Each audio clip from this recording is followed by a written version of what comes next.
This is the February 7th, 2023 regular meeting of the Chatham County Savannah Metropolitan Planning Commission. The board consists of Mr. Dwayne Stevens, Chairman, Mr. Travis Coles, Vice Chairman,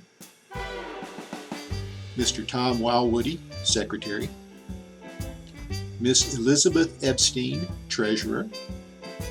Board members are Miss Lorraine Bowles, Miss Karen Jarrett, Mr. Joseph Irvine, Mr. Wayne Noah, Mr. Jeff Nortisha, Mr. Cedric Coleman, Dr. Malik Watkins, Mr. Joseph Welch, Mr. Michael Kagler, and Mr. Jay Melden. The MPC Executive Director is Melanie Wilson.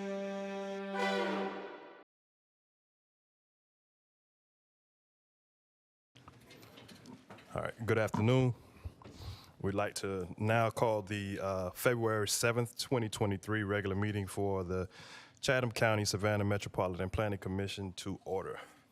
We'll pause for invocation and then proceed immediately into the Pledge of Allegiance. You need me closer? I think I got it.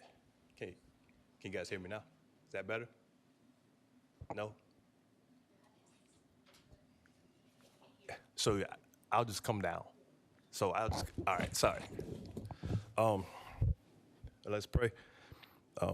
God, we like to thank you for the opportunity to join today as community. We ask that you impart a spirit of understanding and cooperation as we work to make decisions for the good of our community and city at large. These are all things we ask in your name. Amen.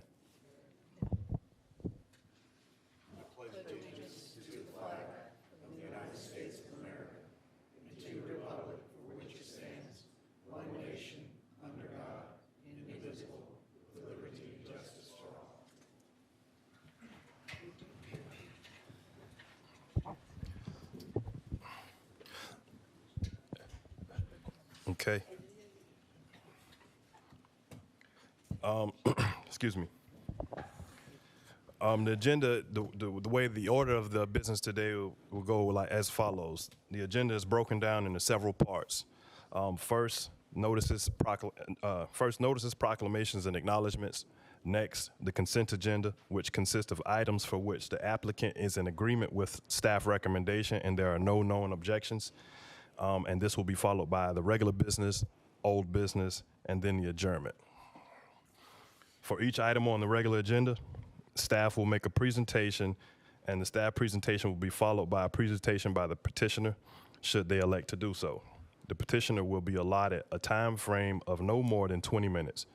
The board may then ask questions of the petitioner or staff for clarification. Afterwards, the floor will be open for public comment.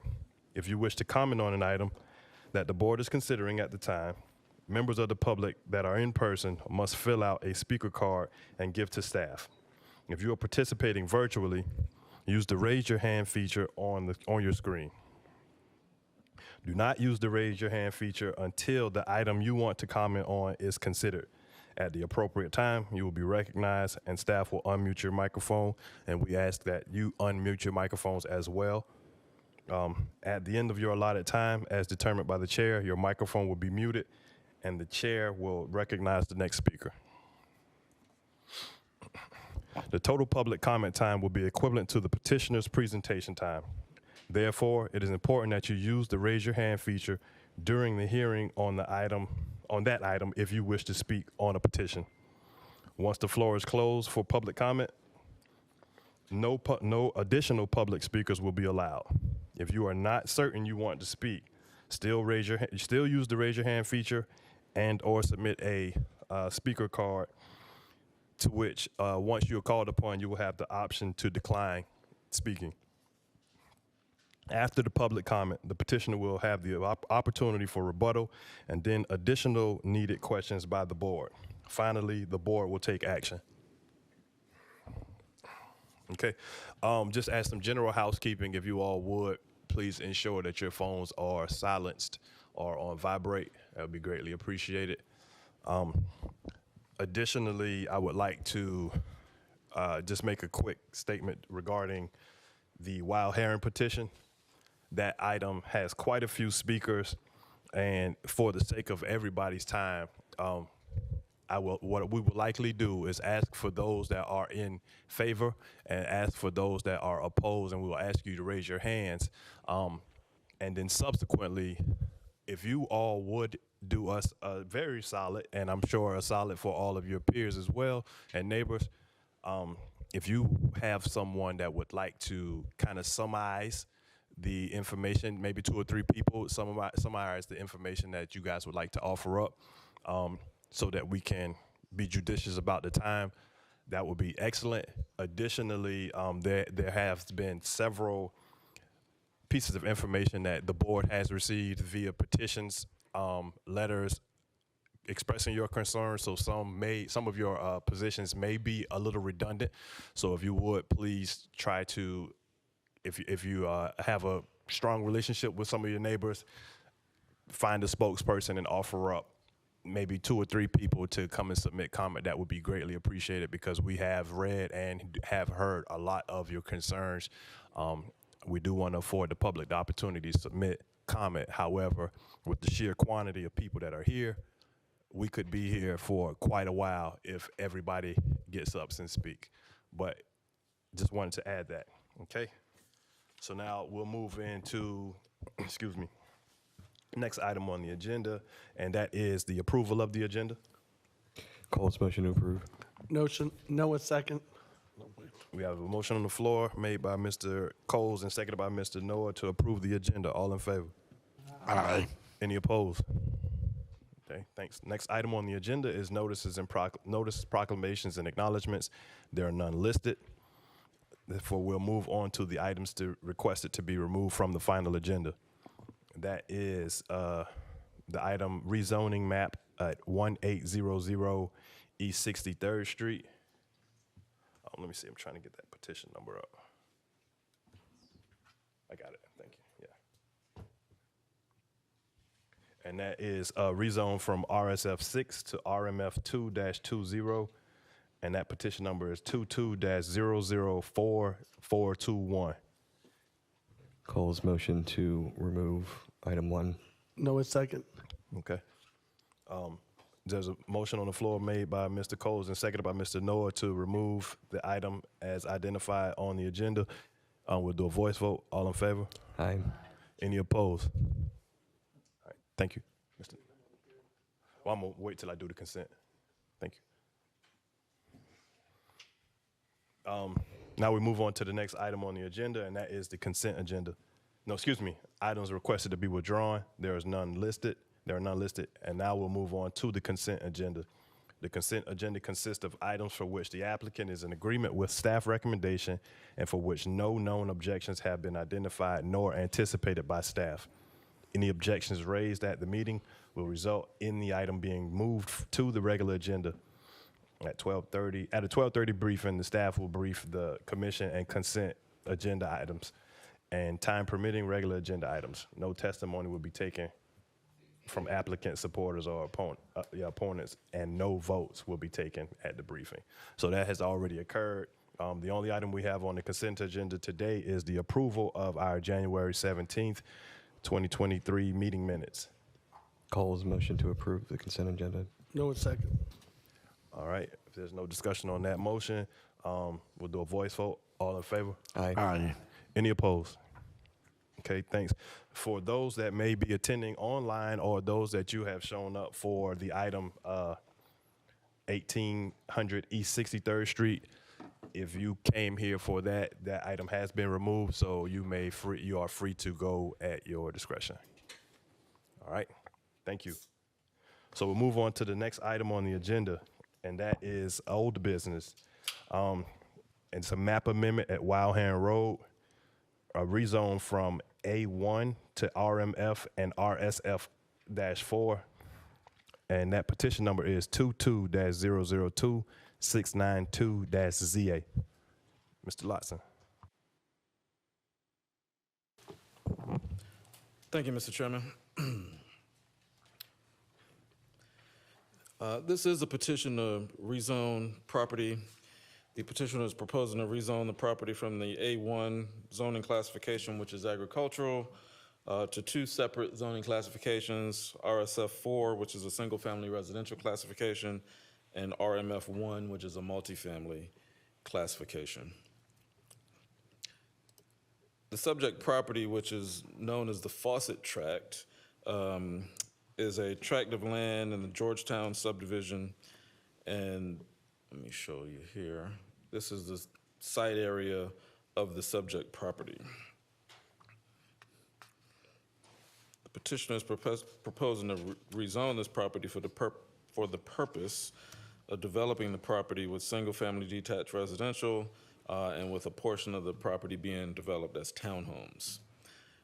This is an undeveloped tract of land on the south side of Wild Heron between King George Boulevard and Chevis Road that was annexed into the city of Savannah in 2005.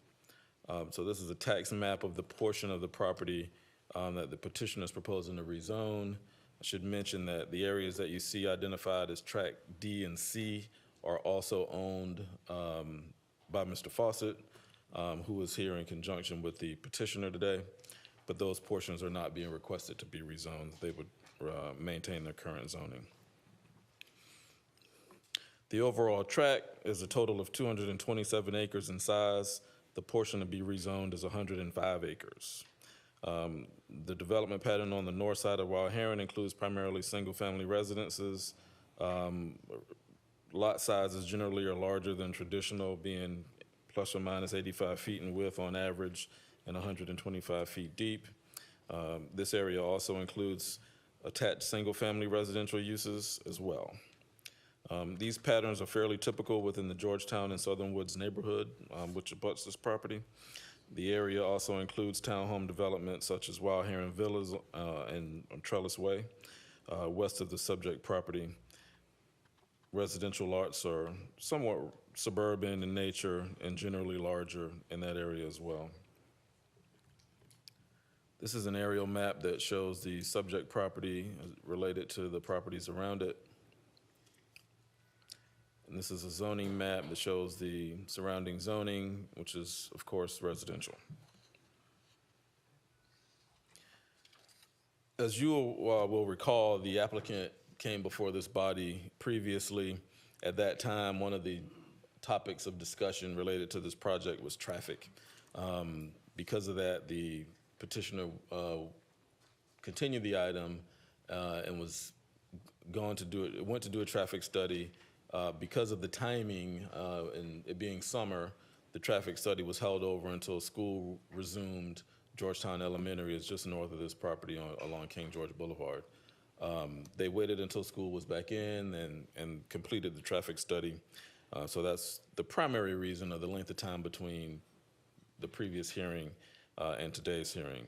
In addition to that, the applicant also had another neighborhood meeting with members of the community.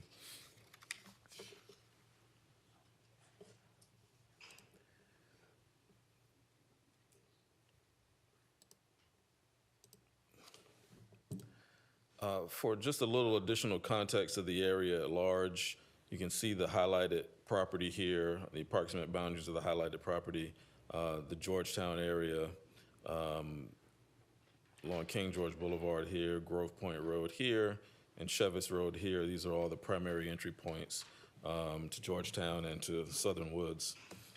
One of the things that came up during the traffic study is the findings related to how traffic moves through this area.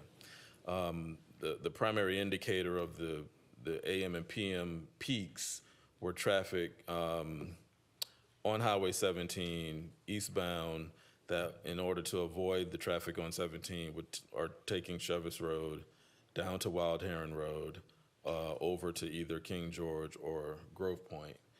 So the primary choke point, as you saw in the information that was provided by the applicant in the traffic study, is here at King George and Wild Heron Road.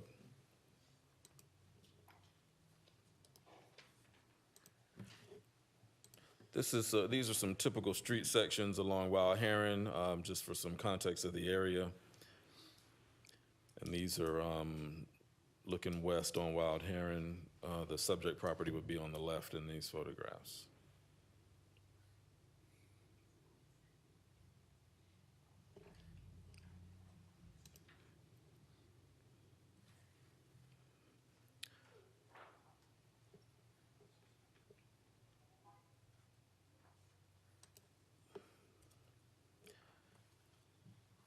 This is the proposed concept plan that the applicant has provided to indicate the general layout of the residential development. The portion that's requested to be rezoned RMF1 would be in this area. These are proposed to be the townhome portion of the development. As you can see on the development standards, it's identified as Tract A at 11 acres. The gross density is proposed at 8.2 units per acre with a maximum number of units of 90. The area identified in yellow here on the map is Tract B, which is the single-family proposed area. It's approximately 95 acres in size. It's about 75 acres of upland, the rest is wetland, and it's proposed a maximum of 309 units within the RSF4 zoning classification at 3.2 units per acre. Although the RSF4 allows a minimum lot size of 4,000 square feet and a minimum lot width of 40 feet, the applicant has indicated that there'd likely be a mixture of lot sizes within their proposed development. Going back just quickly to the traffic discussion, because this came up in the pre-meeting, just to highlight some of the information from the study.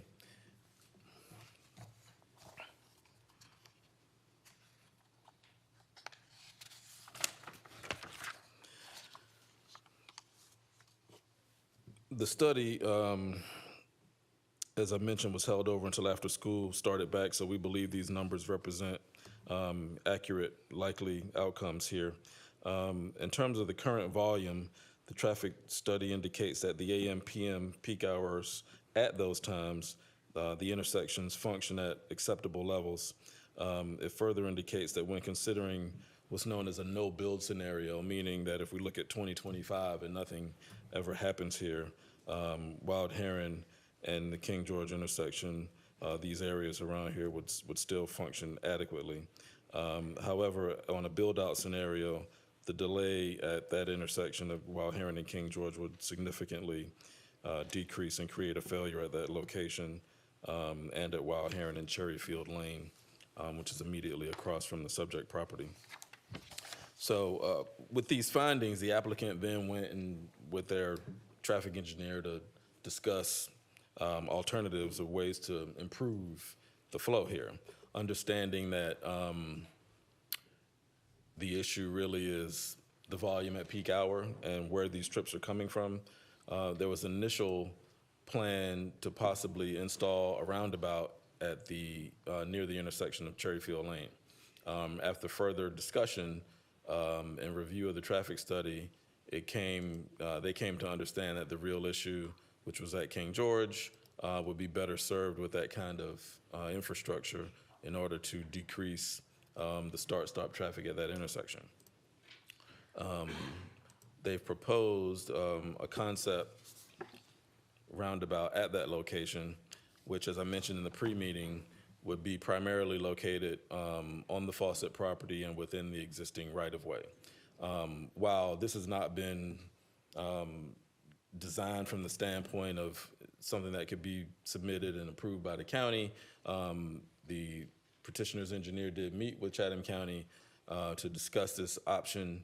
It was my impression of their comments that a roundabout could be a solution for the issues here, but there are a number of design concerns with what you're looking at today that would have to be addressed in order to make that feasible. So I guess a short answer to the question of is this the solution is maybe. Some form of this might be.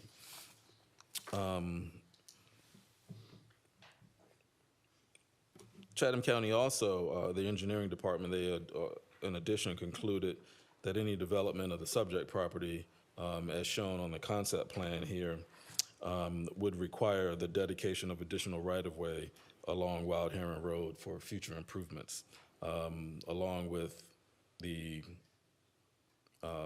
intersection of Wild Heron and King George. An issue of the width of Wild Heron would have to be addressed with this level of development as well. In staff's review of the rezoning criteria, the general development pattern in this area, it occurs to us that the proposed development is a significant departure from the existing development pattern in the Georgetown area and in the Southern Woods area. The applicant has suggested that the proposed housing type is essentially market-driven, and it offers an alternative to buyers who would be interested in smaller lot sizes, which frankly is not uncommon in a lot of parts of Savannah now. As I mentioned in the pre-meeting, the type of development from a acreage standpoint per lot that you see largely throughout Georgetown is not as common in today's real estate world. The subject property is the largest remaining tract within the Georgetown neighborhood. The neighborhood is a mature single-family neighborhood with a development pattern that consists primarily of large lot residential uses and some compatible townhome developments. This pattern we find would be considerably different on the subject property with the development standards of the RSF district. The proposed RMF1, which would be the townhome area here in the northwest corner, that is the portion that's requested to be townhomes. Our findings suggest that there are examples of semi-attached townhome developments in the vicinity, including Wild Heron Villas. The prevailing housing type and lots, however, are designed to be compatible with surrounding detached products. The city ordinance allows semi-attached single-family residential, and for example, the RTF zoning classification, which is residential two-family, which we think might be a more appropriate classification at this location. And the impact of the proposed development here would not likely be fully realized for quite a long time. We can make certain assumptions, however, about increases in traffic volumes and the need for public services. And because it's likely that growth will continue in West Chatham beyond this property, as it is an area that is seeing a lot of growth, especially in the residential sector, that those impacts will continue to climb. Staff finds that the existing zoning is probably not the highest and best use for the property. A development pattern more suited for this area, we think, could be accommodated with other zoning districts, however. And based on those findings and the additional findings in the staff report, staff is recommending denial of the request to rezone the property from A1 to RSF4 and RMF1. Thank you, Mr. Lotson. Any questions for staff? Ms. Jarrett? Do you know of any road improvements that are planned for this area that would alleviate some of the problem from the Richmond Hill people cutting through this neighborhood? The only project I'm aware of, Ms. Jarrett, I believe is, and I can't tell you the details, but I believe there's some proposed improvements for Chevis Road. I do not know if that includes widening. But again, to answer your question specifically, I don't know that that addresses the issue that exists here today in terms of the volume coming from Richmond Hill through Wild Heron Road. Thank you. Yes, ma'am. Mr. Cole? Would staff's recommendation be different if it was an RSF 6 zoning? Well, Mr. Coles, I think it's fair to say that, well, let me answer your question like this. We of course did not review this as a request for RSF 6, but I would say that there are examples of RSF 6 in this neighborhood generally that are compatible with the overall pattern. So I think there's some likelihood that we would have a different recommendation with the zoning district that we thought was more compatible with the area. Any further questions for staff? Okay, hearing none, we will now hear from the petitioner. Let me get something clarified. Mr. Fawcett, are you speaking in behalf, William Fawcett, right? No, That's correct. Are you speaking as the petitioner, or were you planning on speaking as a part of the public? Because I have a speaker card for you. I just want to make sure that we go. You gonna speak with the? Okay, thank you. So just be mindful that petitioner 20 minutes, and then you get the rebuttal when the public comments. So I just want to make sure we flow well. All right, thank you. Please state your name for the record. You want me to pull this up now? This is that's fine. That one? Oh, the one that Brian sent me? Okay, yeah. That is, I think it's this, isn't it?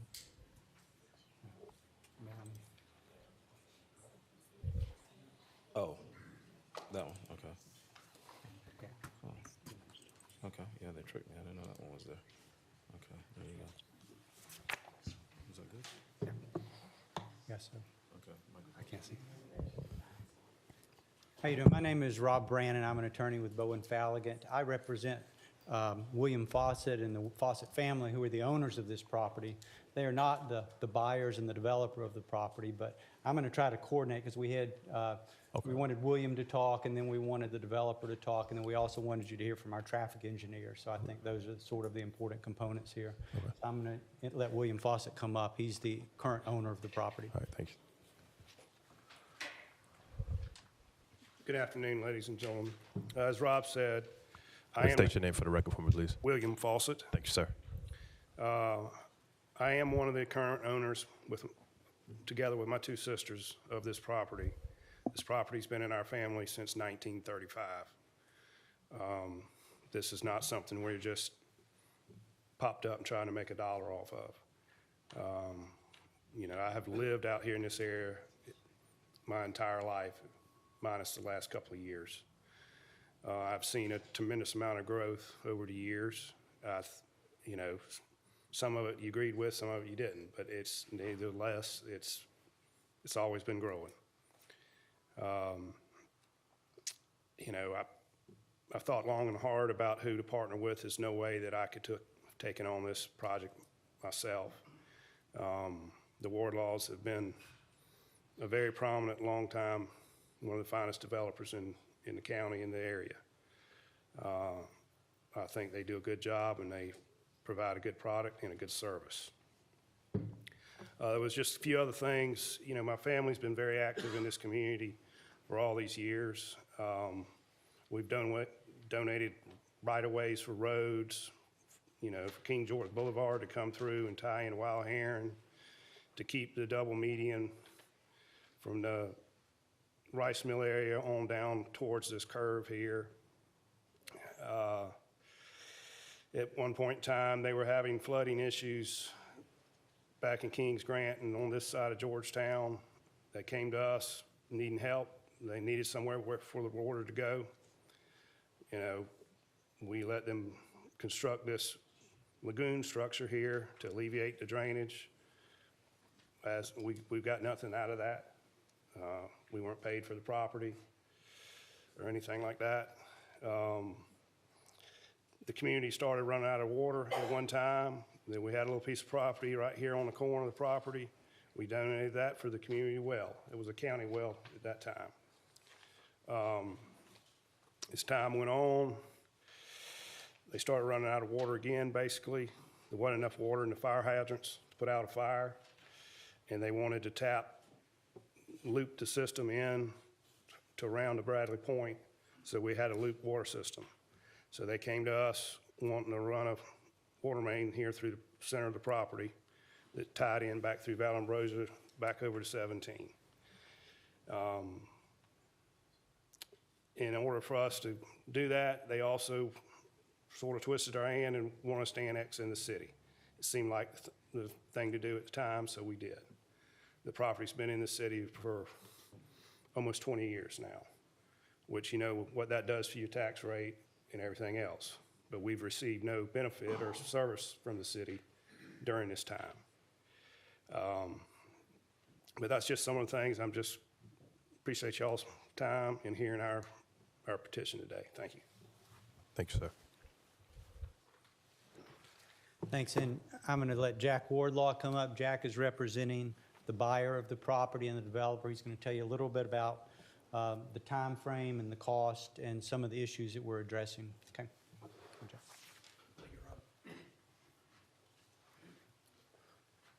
Can we put that? Good afternoon. I'd like to say this was a pleasure, but I'm not sure it is. So State your name, please. my name is Jack Wardlaw. I Thank you. represent Landmark 24 Homes of Savannah.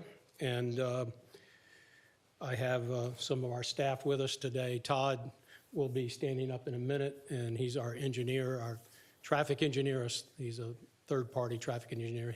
He will be handling the review of the traffic. We break down the issues out at Wild Heron into 3 or 4 areas. We've met with the community on 2 separate occasions, and during those meetings, we had numerous questions regarding the development.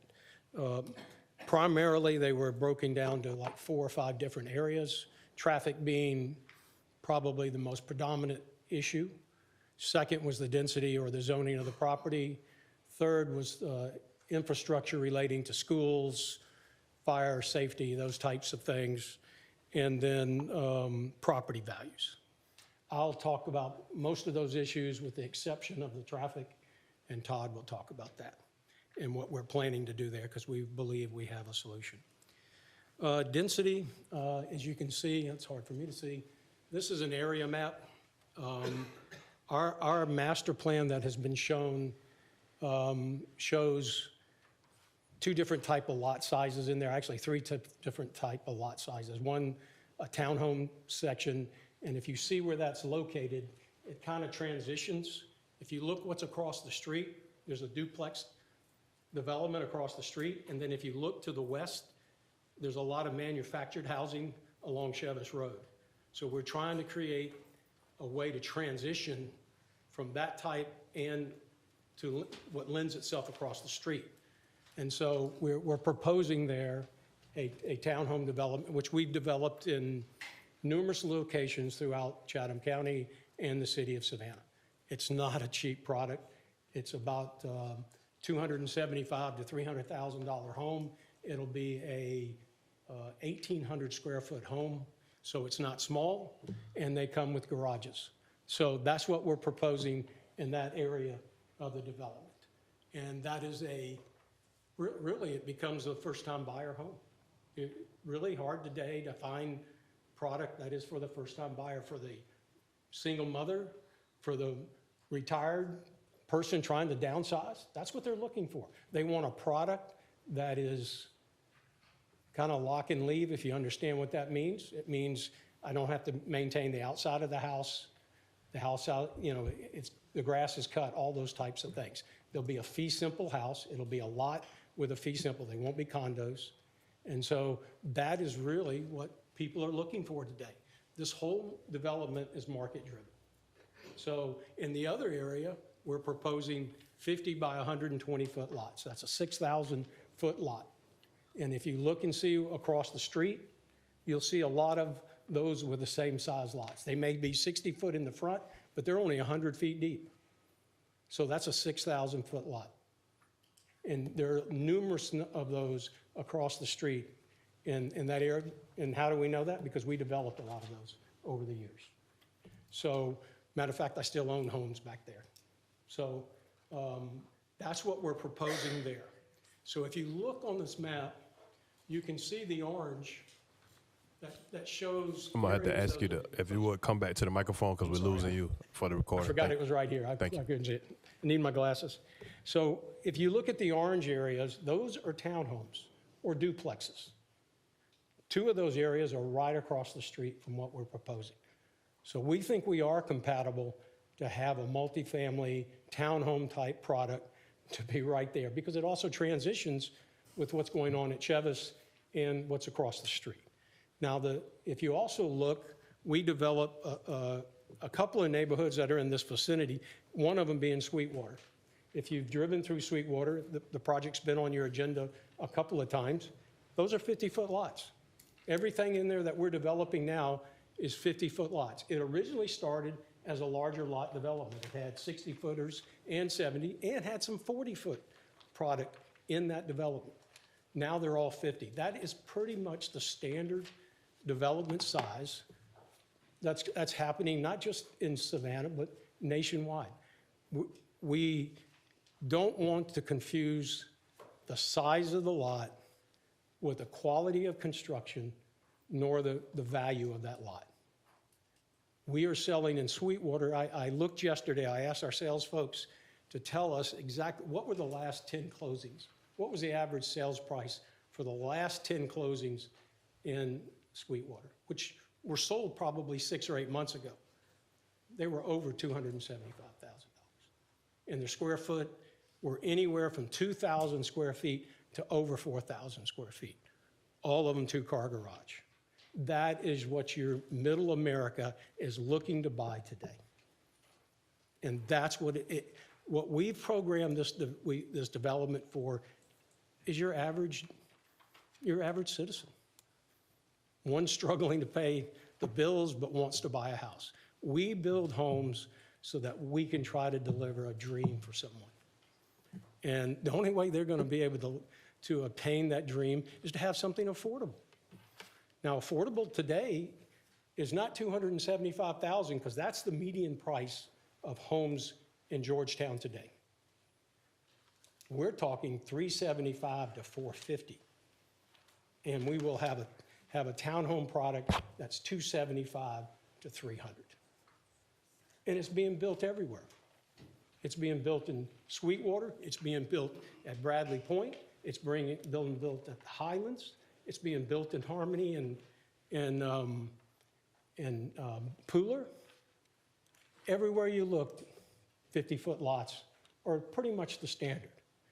So I'd like you to keep that in mind when you think about what we're doing here. We're trying to deliver a product that is for the middle America and his quality. Go right through, we're proud of our product. Ride through Sweetwater. Go up to the Highlands. Look at what we're doing then. All of that is 50-foot product. And we're selling homes up there over $400,000.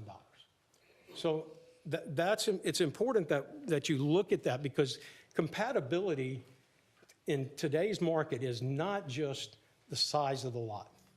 It is the quality of the development. If you look what we're going to do, we will provide an amenity into this community. The amenity will have a pool, clubhouse, workout area. It'll have a dog park. We won't put any stress on the Georgetown community as far as that. And when you look at the difference between building 60-foot lots and 50-foot lots, the number of units are not that much, but they wouldn't make any difference on the traffic. When you do the calculations, they make very little difference on what effect it has, and Todd will look at that, on the traffic that's going to happen. You already have 2 intersections, or really 1 intersection that's failing. It's failing today because of the cut-through traffic coming from Richmond Hill. So we'll talk some more. We'll rebut any of the comments regarding density and zoning. Schools, we've provided you with information on schools. Schools, the number of kids attending schools in the district there has been going down for the last 5 years. We don't believe we will have any effect on those schools. And here's one reason. The development will take, we're estimating 16 years to build out the development because we average about 25 homes a year in a development. So the first year we build, we're going to build 25 homes and hopefully sell 25. The effect on schools will be 3 kids per year. There are 4,915 homes, families in Georgetown right now. 609 kids going to the school. That's a 12% effect on schools. So when you do the math, if we do 25, 12% of 25 is 3. So it's going to have very little effect. So schools are really not too much of an issue there. Property values, I think we addressed that already in my outline. We will be well above what the current median property values are in Georgetown. So what we're asking you to look at is what we're trying to deliver for middle America. That's what we do. We try to deliver dreams for those people looking to buy a new home and raise a family and create those dreams. That's what we're doing. So we'll let Todd address the traffic, and then we'll. Oh, yeah. We will work with the county to address the issue with the Rotary. The Rotary is really, and I'll let Todd go over it, is really the only solution. You can try to put a traffic light up there, but the county prefers something that moves traffic continuously, and the Rotary is that solution. And you already have a failing intersection. So we're trying to propose a solution and help pay for that. So I think that's a benefit to the community.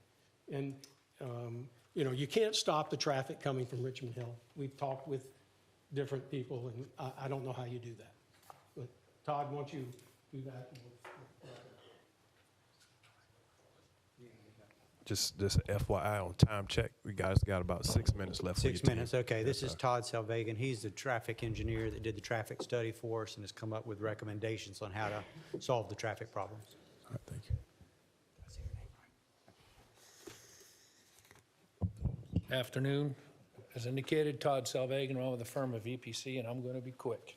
Todd, you need to switch to the concept. Concepts there, thank you. Mr. Marcus did an excellent job of quickly reviewing the study. I will not go through the nuts and bolts of what that study is. The findings are such that, yes, we have an impact, and we have a significant impact on the intersection as shown above, which we suggest to make into a roundabout. Roundabout being a single lane that goes around, has continuous flow, allows the two critical moves that are, and I hope this arrow is working, the critical movements are eastbound to northbound, so that today would be an eastbound left, southbound right to westbound. Basically going to and from the elementary school above and cutting through around to get up to 204. The continuous lane roundabout, one of the comments done by staff was, what does it operate at? We had put it in as a suggestion in the report. It indicates if you do the complex analysis for a one-lane roundabout that you will increase from a level service F to a level service C. Just like when we were in school, F was bad, A was the best, C is average. We're looking at a C during the AM peak hour, which is when you have the greatest flow heading towards the school, and you have a PM in the afternoon that it would be a level of service B. This would indeed take care of the problem that exists today with this three-legged intersection. As indicated earlier, though, one of the tasks at hand is to make this more of a, I'm not going to call the word standard, roundabouts are not really standard, but get this so that it goes through and meets the design criteria.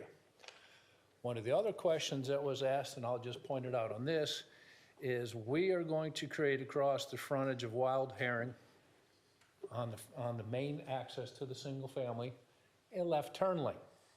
Left turn lane will allow a transition for through traffic to not be impacted by left turn traffic. So that would be a westbound left going into the subdivision by default. You will also have a left turn lane because of the taper and the design requirements. You will also have a left turn lane that would go into Cherry Field. So you kind of kill two birds with one stone by removing that.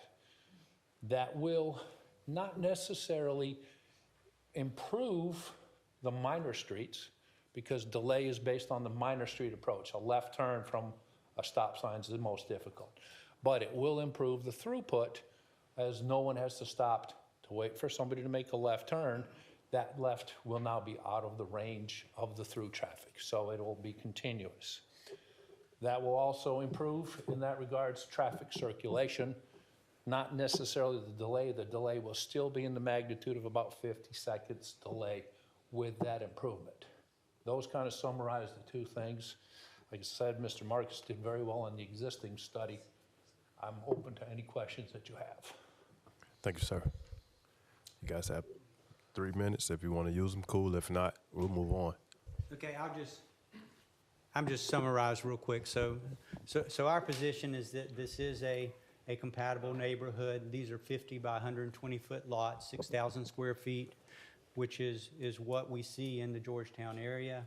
We think the biggest concern is the traffic.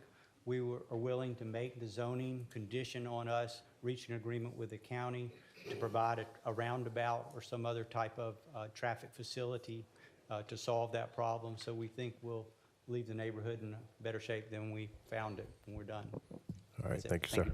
Okay. Before we go into the public comment, I want to clarify, is it David Whitney?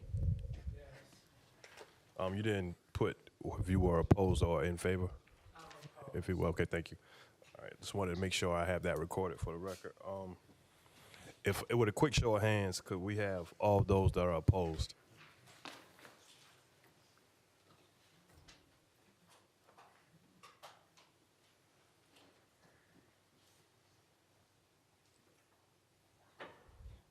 Bear with us real quick while we take a count, please. Okay.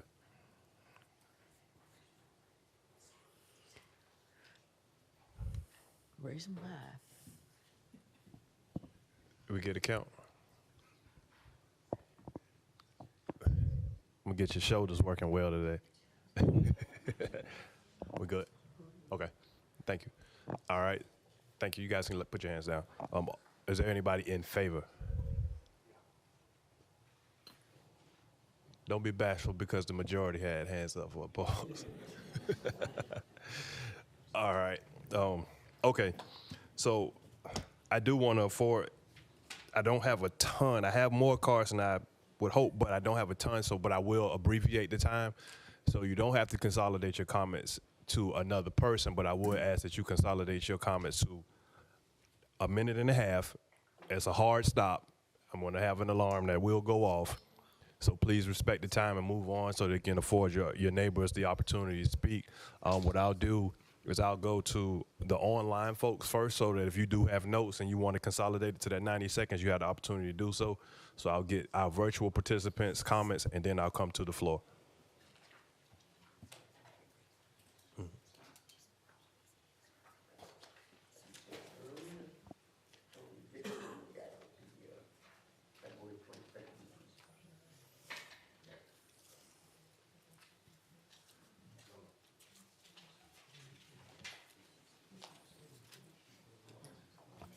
Okay.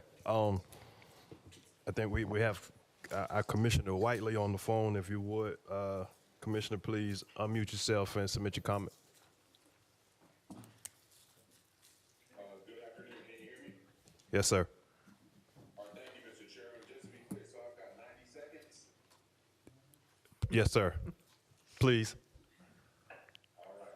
I'm going to talk fast, but I'll try to be as brief. I first want to just thank the builders for their community engagement because they did have 2 meetings. I was able to attend one.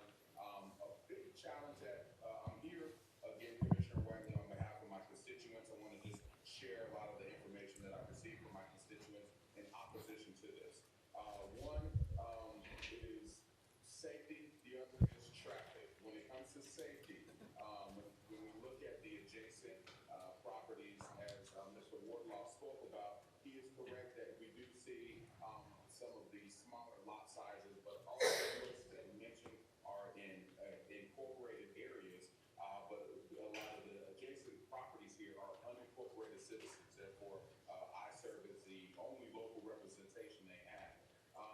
An absence of walkways on Wild Heron Road is going to be a challenge. And to clarify, I know there was a discussion about if there was any plans for the county to do anything with Chevis Road. We do have a SPLOST-funded sidewalk project that's bringing a sidewalk from 17 down to the Burroughs Park. However, as far as expansion and things of that nature, that has not necessarily been a discussion that I'm aware of. So again, the incompatibility with the adjacent properties, and this is really just a sad symptom of annexation without a regard for the unincorporated system, unincorporated citizens. Another issue is just the drainage basin. You know, there's already wetlands, as we see on this slide that's showing, and as we continue to add more impermeable locations, it's just going to put greater stress on an already stressed drainage basin. When we think about first responders trying to access some of these areas, looking at the slide here, it looks like one way in, one way out for both not only the townhomes, but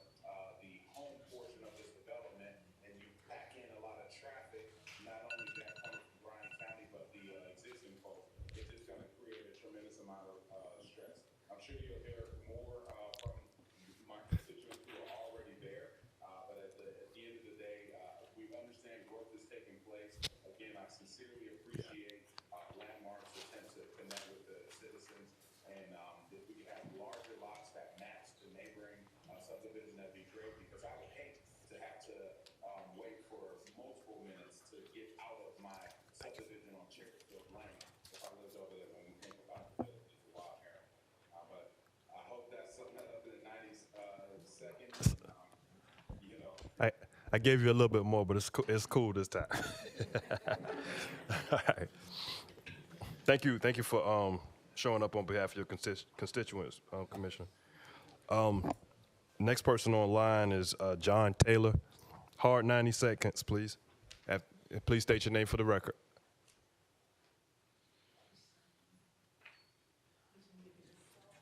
You're muted, Mr. Taylor. If you would unmute. Yes, can you hear me now? We can. You can? Yes, sir. We can hear you. Okay, great. Listen, I'm going to be very brief. Please state your name for the record. My name is John Taylor, and I live over in Southern Woods on Buckfield Chase. I've been here for over 20 years. Very briefly, I think that the traffic study is seriously flawed because it doesn't actually study the area where the greatest impact of these vehicles is going to be. Now, I don't know about, zones and the different levels and F and C and B and A, but what I do know is that most American homes today will have at least 2 cars per home. If you have 400 homes, that means 800 vehicles added to this neighborhood. And while the area that they originally described as being difficult on Wild Heron and King George, where they're going to put in their roundabout, and the area in front of the elementary school is of concern, the real concern from a traffic standpoint is getting out of the neighborhood, because most of those 800 cars in that neighborhood are going to be going into Savannah in the morning to go to work. And there is literally a 100-yard long entranceway right across from the Food Line shopping area. Okay, and there's 2 traffic lights in that 100-yard space. And every single car that leaves the neighborhood has got to get into that single lane to get to the entrance to 204 to go downtown or into Savannah. And adding 800 cars, again, I've lived here for a long time, is not going to make this better. It's not going to improve the quality of life for people here. It's going to make it miserable. Mr. Taylor, your time's out. Okay, great, thank you. Thank you for your comment. Okay, we'll move on to the next speaker. This is Catherine Lilly. Please make sure you unmute yourself, state your name for the record, and submit your comment. Yes. Can you hear me? Yes, you've got 90 seconds. My name's Catherine Lilly. I live in the Georgetown area for 16 years now. My question was something that was voiced earlier about water, the water table. How is the area in our homes in the Georgetown area going to be impacted by the water usage? And that was my question. Okay, thank you. I'm sure the petitioner will make note of that, and they will offer up a comment when it's their turn. Thank you. We'll move to the next. Thank you. We'll move to the next person. That is Ms. Cheryl Odell. Please state your name for the record. 90 seconds. Cheryl Odell. I am opposed to this. I am a brand new transplant from California. I lived in Huntington Beach where we saw the growth overbuild the city, and we're still seeing it, which is why I left. Came to Savannah, could have moved into any area, over to the islands, could have lived anywhere with what we sold our house for, but we settled on Wild Heron. Mr. Fawcett, I wanted to personally thank you, and I'm being very genuine, because I'm living at 214 Wild Heron, and that's a house that you built. Pardon me 1 second. If you can keep your comments into the microphone. 214 Wild Heron. I live right there. I'm the 3rd house from where the traffic circle would be. Mm-hmm. This is my dream home. I want to thank you. I have my grandkids come and visit. I love this area. We moved here because of the woods, because it's beautiful. The traffic, we do watch it every day. We watch possible accidents in that area. The people do stop. The people on the corner of King George and Wild Heron, we are all going to suffer with that traffic circle. We're going to suffer with all of these homes. These are very small lots. We all have very big lots. We moved to this area for a feel.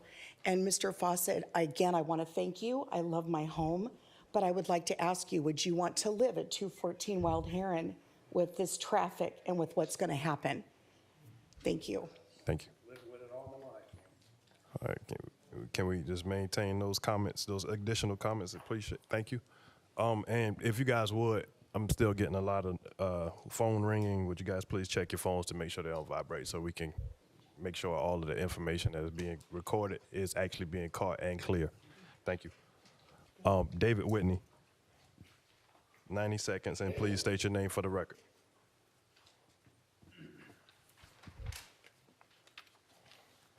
My name is David Whitney.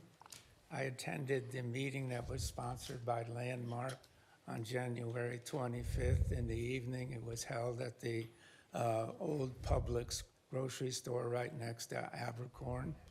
In there, I asked specific questions about parking at the houses. They stated that there would be 2 parking places inside the garage at the house, and there'd be 2 more parking places outside in the driveway leading up to the garage. They also said, I then asked them, the streets going to be wide enough so that people can park on both sides of the street and then have room in the middle for 2 lanes of traffic to pass each other in the middle? And they said no. And they said that their covenant would have provisions in there that would prohibit the homeowners from parking on the street. Now, yesterday I went through all the information on the Metropolitan Planning Commission's website as far as the agenda and all the background information for this meeting. And it says nothing about garages at every house. It says nothing about this covenant. It says in there that the building lot is going to be 4,000 square feet and 40 feet wide. This gentleman just said it's going to be 50 feet wide. Now, I have a lot of experience designing buildings, and all this information needs to be spelled out in the paperwork before this thing is approved. Okay. The way it's approved, written right now, Mr. they could go back and build anything they want to build. Okay. That doesn't even resemble Gotcha. what you're describing today. Okay, that's your time. Thank you for your you. comment. Rick Ellison, please state your name for the record. 90 seconds. I don't want to be rude, so I ask that you guys honor the 90 seconds. Level best. Thank you. I'm Rick Ellison, and of course, this is important to all of us. Absolutely. I've been in the area for 10 years. I probably haven't been as long as some of the people here, but I am so very concerned about the traffic and the circular that impacts the meridian that has beautiful oak trees. And I don't want those tore down because we need more 2 lanes of traffic. We can't do it. You mentioned the schools. Well, the elementary school is fine, but the high school can't handle the growth currently in our area. I love the area. I really do. I love all Savannah, and I'm an advocate for seniors, et cetera. How much time do I have? 30 seconds. Okay. Got 30 seconds. I want to stay close, but I want to go on to say that this is detrimental to our quality of life. And not only is it detrimental, it will hurt our quality of life. Thank you. I appreciate you. All right. Margaret Kramer Ellison. State your name for the record, please. And if you could do like the fine gentleman right before you, 30 seconds. I mean, 90 seconds, excuse me. Okay, and I got 3 pages here, so I will talk fast. My name is Margaret Kramer Ellison. I looked for 2 years to find the perfect house, and I found it 10 years ago on Wild Heron Road. There was just something about the area that made it feel like a home and not just moving into Savannah. I live between King George and Grove Point Road, and because of the use of it for fire and police, they can't put speed bumps in, and the cars use this area like a racetrack. There may not be a lot of younger people here today. That's because they're at work, okay? It seems like on Wild Heron Road there are more seniors, but right off of Wild Heron Road, all those subdivisions, they are younger people and a lot of younger children. We on Wild Heron really need to be replacing our mailboxes with back entrances because of the speeding cars. It's a hazard of being hit. One man was already hit on Grove Point Road. I'm worried about, the city controls this property. They're the ones that are going to get all the taxes. The county gets nothing, except the cost to doing improvements on the roads like Chevys Road, Wild Heron Road, and in front of the school.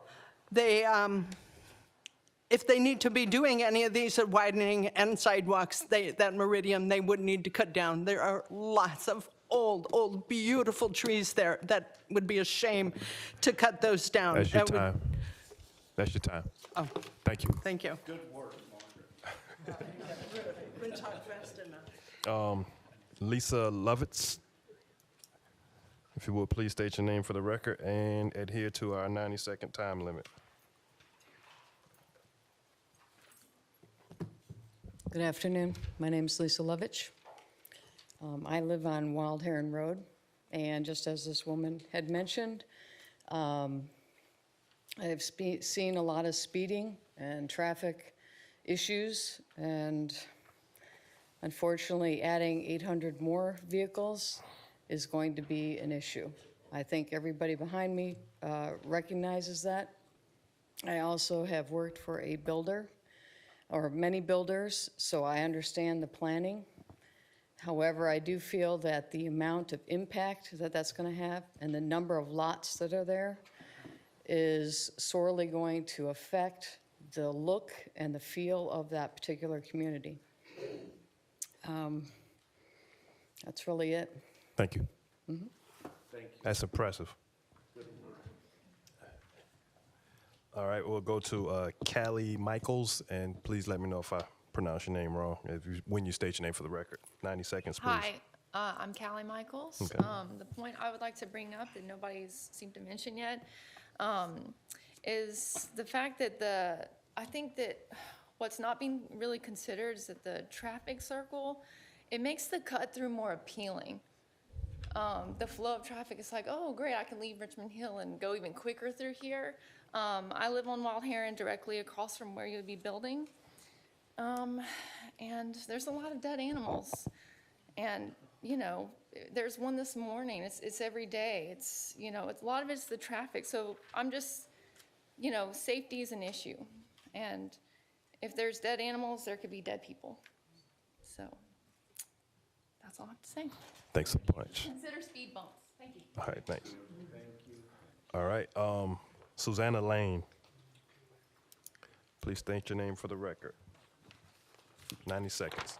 Hey, my name is Susanna Lane. I live in the village of Wild Heron, and I'm actually the spokesperson for the 80 houses that are there, so hopefully more than 90 seconds. But anyway, I actually was a neighbor of William Fawcett. I give you 2 minutes. Thank you.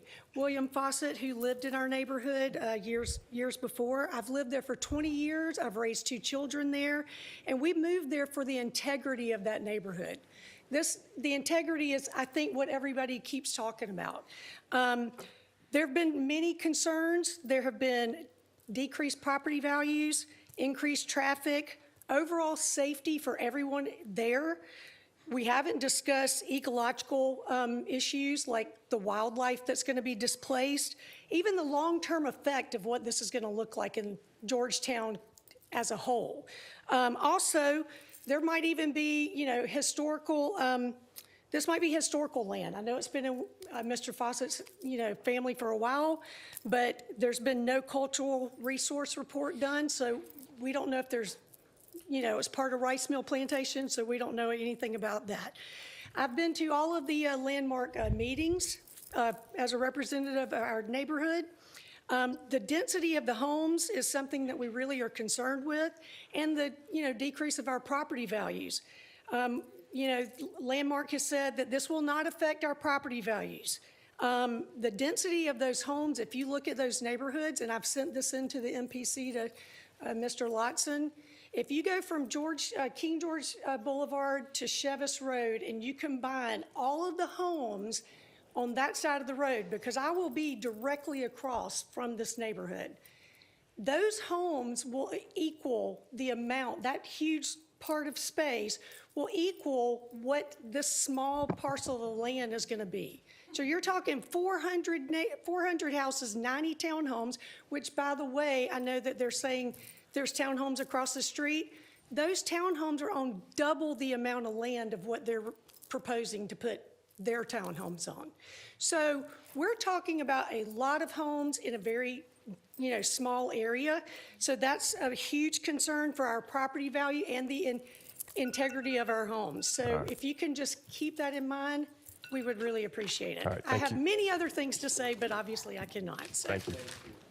I believe this is Clara. Please forgive me if I butcher your last name. Is it Namias? Namias? Okay, we'll move on to the next speaker. Is that me? You said Namias? Namias, correct. Me. Is that Clark? Is it Clark? I apologize. Oh, it looks like Clara. I apologize.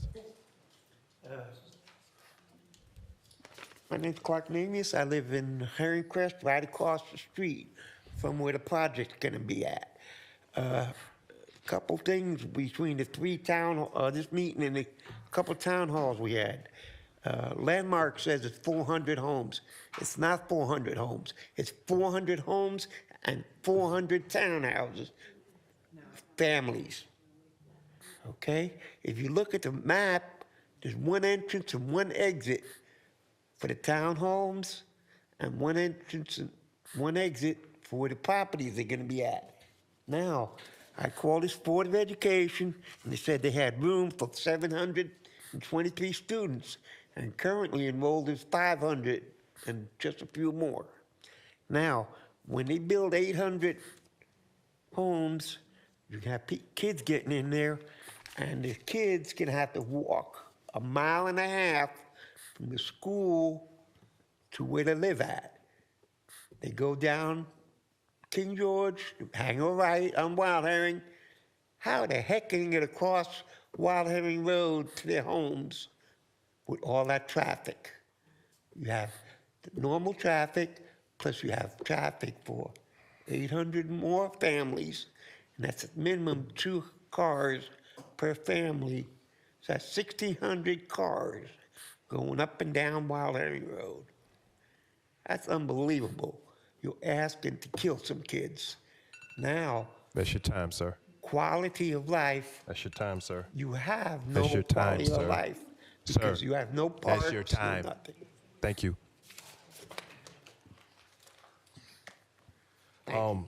Wayne Snifflet. Would it be possible to give my turn to somebody else? Sure. One of my neighbors? If you want to forfeit your time, no problem. Good afternoon. What's your name? Debbie Walker. Did you fill out? Yeah, I got you. You got me, Go ahead. okay. I like to say, I've been in Georgetown, Barron's Way for 25 years, right off King George Boulevard, 0.6 of a mile from the school. So we all know, I won't be redundant, we all know it's gonna be a severe traffic problem. That's been said over and over again. But what I want the commission to look at, all the neighbors are opposed to it. There's not one person who's in favor of this. So what they have done, they have unified the community in our opposition to what they want to do. In the meetings, I've attended both of them, they have made no concessions for what we as neighbors feel are problems. The last meeting, they didn't want us to go live to let the community know what was going on with it. So we want the Metropolitan Planning Commission to take in consideration, this is our home. Now, in the midstream, they want to change the zoning. Some of us been out there many, many years. So I just want you to know the first meeting, the second meeting, and even here today, you can see everyone is opposed to this. So we want that to be one of your prevailing concerns, that the neighbors are definitely against this. Thank you. Oh, thank you.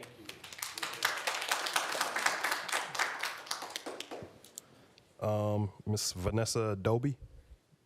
Doby, is it Doby? Okay, thanks. Hello, my name is Vanessa Doby, and I'm really opposed to this. My daughter goes to Georgetown, and right now it's just gonna get more crowded as time goes by with more children there. And the schools, Georgetown, I don't think gets the money like the inner schools. So I'm not sure how that money goes all around, but I don't feel like they're gonna get it. And then when she goes to high school, now she's gonna have to go to Windsor Forest, where she's assigned to, and that's gonna be a long trip. And now I'm really gonna be stuck in traffic. Now my child is not gonna have enough time to go to school, or as far as getting her proper sleep and the education. I feel the education is gonna go down by everybody having to hustle to go to work. There's gonna be accidents, so now children are going to be late to school, and I think it's just going to affect everybody's education and the more children we get here. So that's all I have. Thank you. Is it Tom Zetchin? Yes, sir.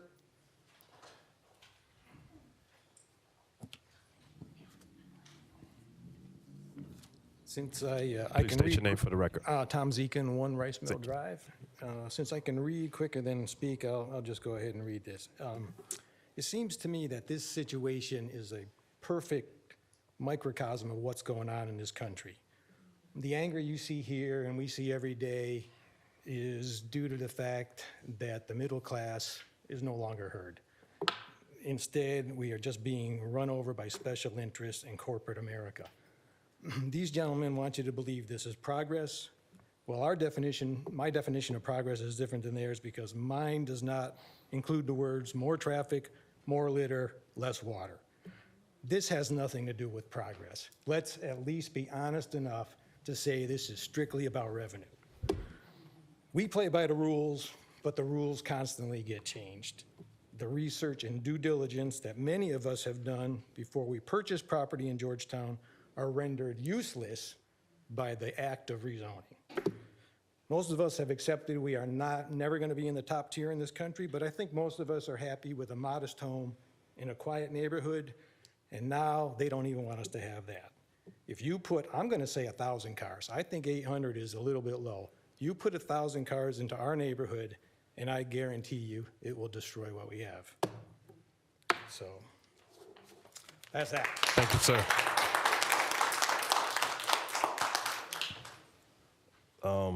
One last public comment from the opposition, and that is a Jennifer Hilburn. If you would, please state your name for the record, and you also have 90 seconds. Good afternoon. My name is Jennifer Hilburn. I'm with the nonprofit 100 Miles. We work to protect our landscape and preserve our cultural heritage. And on that note, I'd like to speak of the lack of any kind of archaeological assessment that has been done on this property. For expediency, I'll read my notes. Cemeteries frequently get overgrown, forgotten, and lost, especially when those that are interred are minorities and/or poor who cannot afford tombstones. Along Georgia's coast, where rocks are scarce, these are usually marked by wooden markers, for example, the Salzburgers, or by grave goods such as shells, mirrors, blue glass, lanterns, etc., which is known from African Americans. Yet they are not often recognized and therefore regularly removed by others. Sometimes tombstones are intentionally and illegally removed by landowners over time, or those wanting to develop property. Many cemeteries of enslaved, poor, or rural dead were not recorded on documents. They are usually left to the oral tradition. Often even marked cemeteries have unmarked graves within their confines or outside their marked boundaries. Based on archaeological research and decades of locating lost cemeteries, archaeologists estimate that rural areas of Georgia's coastal plain contain at least one cemetery every 800 acres. We can use some examples for you. I'll give them real quick. At Hunter Army Airfield, we had almost 400 African American burial sites which were discovered in 2 lost cemeteries in 2006. In the Densler Cemetery, while there was no surface evidence existing, oral tradition indicated there was a cemetery. I will stop now, but know that there is Hutchinson Island, Bethany, New Ebenezer. This happens all the time. I ask you to please deny this permit unless an archaeological assessment is conducted. Thank you. Thank you. Okay, we'll move into, there's in favor. Sir, that's out of order. You had the opportunity to submit your card earlier, sir, and you had the opportunity to forfeit the card as well in the event that you did not want to speak when you called on. We got to keep the meeting moving. I like to afford everybody the opportunity to speak. However, we also have to be considerate of everybody that is participating in this process. It's time. You're a resident of this area. I understand, but there's a due process, sir, and there's a process that we all must follow. You're out of order, sir. We'll move to the next person. That is Rob Brannon. I just signed up, that's me. That's you? Okay.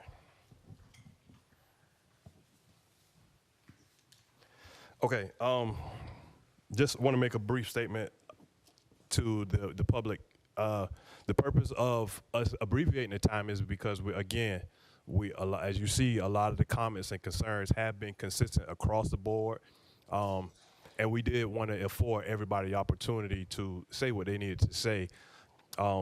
We do have a process in which we must follow.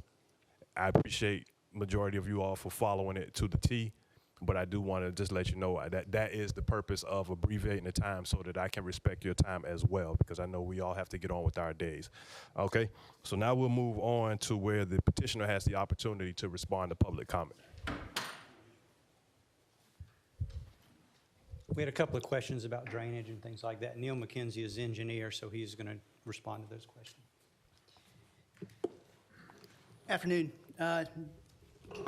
As Rob said, my name is Neil McKenzie. I'm the project engineer. I just wanted to take a minute to address a few of the comments about stormwater management. As part of a project like this, we typically have to treat stormwater on site, both quality and quantity. We're bound by state law that we can't discharge stormwater past the pre-developed rate. So we are bound to meet those requirements on the site. And as part of this, we dig detention ponds and holding stormwater holding features that detain stormwater and treat it for both quality and quantity. So that's part of how we normally build these types of projects.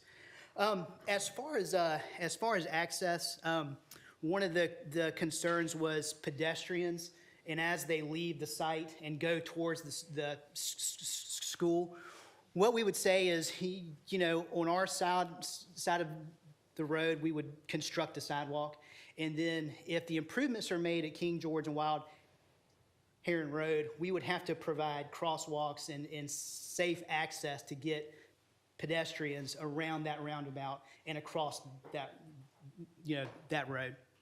As far as just access on the site, we do have an independent access for the townhomes, and we'll have another access for just the main part of the project. And then interconnected between the two, we will have an access between the home sites and the townhomes. Any other comments about the wildlife? The site, as it is right now, for the most part, the part that's being zoned is cut. It's coming back over time, but the property has been cut in the past. We don't see a whole lot of displacement of wildlife per se for this piece. What's not been mentioned is there's a large portion of this property that will remain undeveloped. So there's a portion that backs up to a canal that's in wetland. So there's 25% of this property that is wetland that will not be developed. So that would be a harbor and a refuge for any perceived wildlife, that would be displaced. Speeding was mentioned. The installation of the roundabout would be a measure to decrease speed in the area. Any other concerns about traffic? I'll defer to Todd. Thank you. Thank you. All right, some of the questions as I jotted down for the 15 people that made comments. Traffic was in mostly general context. One gentleman, John Taylor, indicated about the trip generation. Table 1 of the report, page 3, which was basically reviewed by staff, utilizes the national average per unit to develop estimates of what happens. So for instance, the 309 single-family homes, they say 800 cars. We relate it to trips. Trips are what go in and out of the access point and then impact the area. 90 units also. So these two are summed together. In total, between a 24-hour basis, so this is you going to work, coming home, going to dinner, coming home, going to grocery store, coming home. 3,500 two-way trips, 1,750 coming in, 1,750 going out. That's what is based on the national average. So this was basically, I'm going to say, approved from a trip generation standpoint as we enter into the analysis. Neil touched on the speed aspect of fast cars. It's called traffic calming.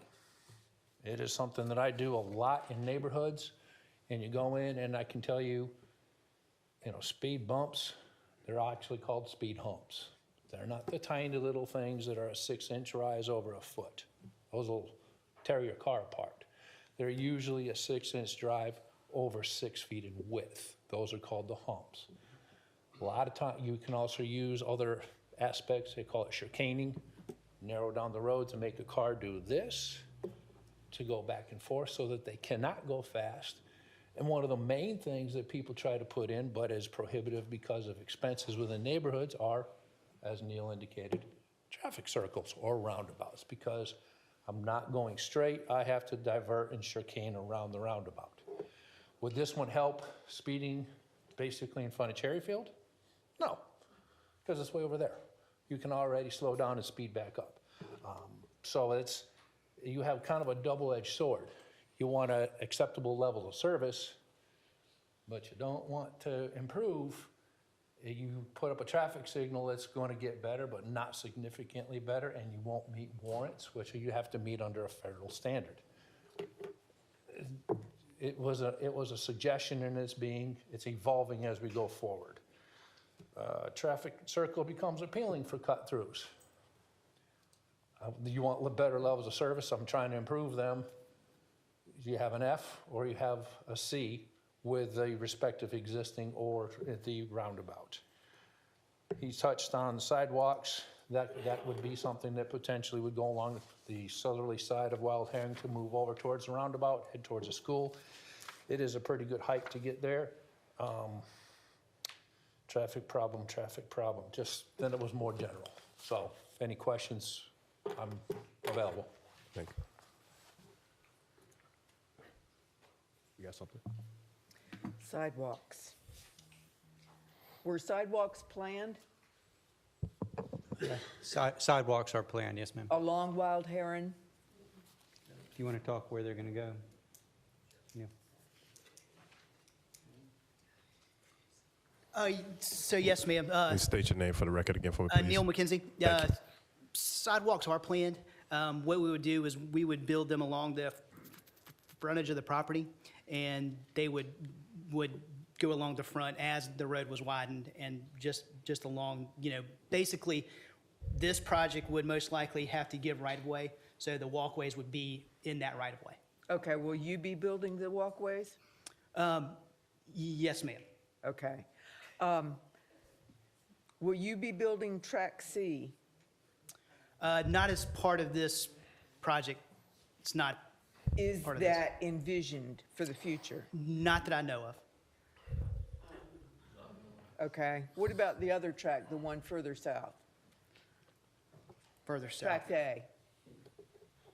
Or Track D, I'm sorry. Not that I know of. Okay. I think most of Track D is wetland.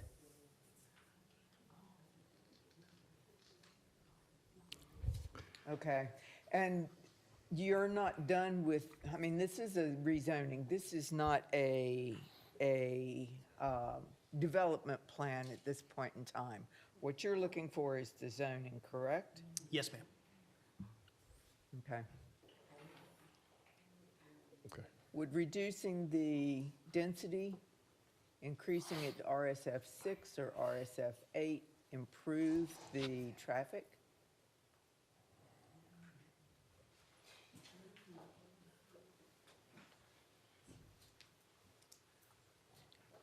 Less units. Please restate your name. Todd Salvagan, EPC. Less units, less traffic. Especially as Tract C may someday be developed? I don't own Track C. Understood. Okay, I can't speak to that one, but I can tell you the first one. Less units, less traffic. Okay. More units, different types of units. They would be different characteristics. Single family versus multifamily are different characteristics when it comes to trips per day. Well, one other thing that I wanted to comment on, not necessarily, well, I have a question, but since this is not really a plan yet, I have concerns about the fact that we have townhomes with one way in and one way out, and residences with one way in and one way out. We need more ways in and more ways out, so that if the fire truck comes in and somebody's blocking that drive, they can get through. Yes, ma'am. And it's, you know, in a plan like this, normally, we would connect the townhomes with the other side, so you'd have interconnectivity between the two pods. We would do that as, you know, as a backup access. Mr. Noah. For clarity, earlier you said that they would be connected, but on this plan, and I know we're strictly talking about zoning here, but the plan is what I have to look at today. Sure. And there is no connectivity. There is an easement that goes all the way out to Chevis Road, I believe, Yes. that could possibly. right-of-way. A right-of-way, sorry. That could possibly alleviate some of the traffic coming onto Wild Heron. And then just for clarity, which is, we're really not talking about that today, but the sidewalks, would that go all the way down to the townhomes, or would that end entering?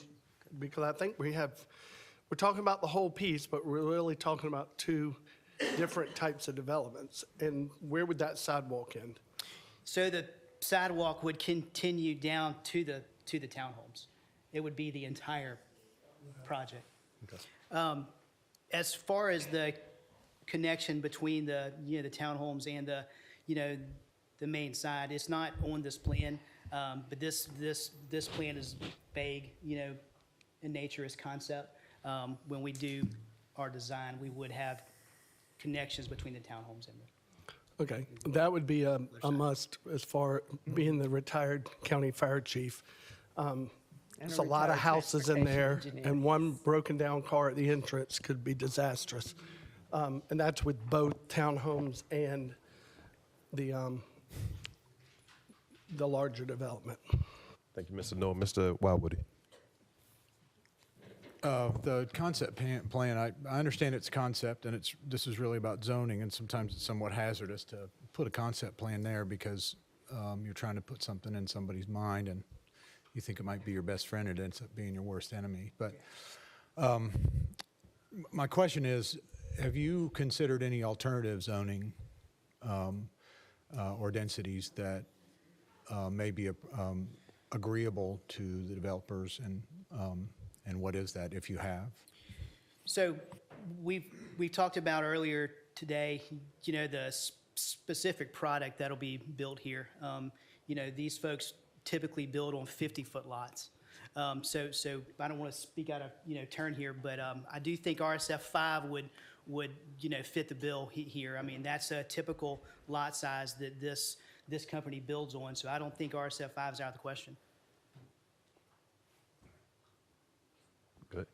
Ms. Jarrett, Marcus. I have a question Had a for question for you. Marcus. Have we looked at the overall area and what the density is of the overall? I pulled up Sages and kind of was looking at lot sizes, and there are some quarter acres, there are some 0.15 acres, a lot of different sizes in there. And the 0.15s was in the villas, which is a fair size. I mean, that's over a 5,000 square foot lot. Yeah, and to your point, there's a lot of variety when you look at Georgetown and Southern Woods more broadly. You got 8, 10, 12,000 square foot lots, and then you got some that are half that size. So we don't have sort of an mixed together. idea of what the overall density, the overall lot size would be if you averaged everything together. We don't. When we looked at this with the original submission, because it varies so much, it wasn't really fair to sort of characterize it as saying, average lots are 7,500 square feet when you've got some, a good number of lots that are plus 10,000 square feet. So I couldn't really say that we've sort of given an average to the stuff on the north side of Wild Heron. But as you look at it, you can tell that it is, let me find the map here. It's a variety of lot sizes. Some really big and some not so big. And then when you get over into the Southern Woods area, a lot of that portion is newer than the other portion. And you've got some areas, especially down here on the south, they're all 6,000 square feet, or that's the minimum zoning. And let me just say this to Mr. McKenzie's point that he was making just now about an alternative zoning. And we haven't looked closely at zoning alternatives, but the applicant, as he said, typically builds on lots that are really a different dimension than we recognize really in the zoning ordinance. Not as wide, but deeper. The RSF5 zoning district, the RSF4 zoning district that they're requesting as of today is a 40-foot minimum lot. I don't think it's based on these conversations the applicant's intent to build all 40-foot wide lots. That's probably not even practical. But from our standpoint, as a zoning matter, that is the minimum. So that's why we focus on that number. I don't want to open up a can of worms, but do you have any idea what the residents are looking for, given that this is going to develop? I mean, well, I couldn't say specifically. I would say based on some of the comments that I've heard from people who have said that they're not necessarily opposed to it developing. They've just said that they would like to see something more compatible, and that is obviously a broad term, but that's the term that I've heard. Thank you, Mr. Lotson.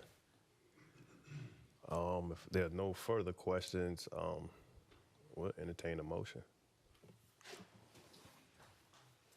Move to approve staff recommendation. Was in discussion?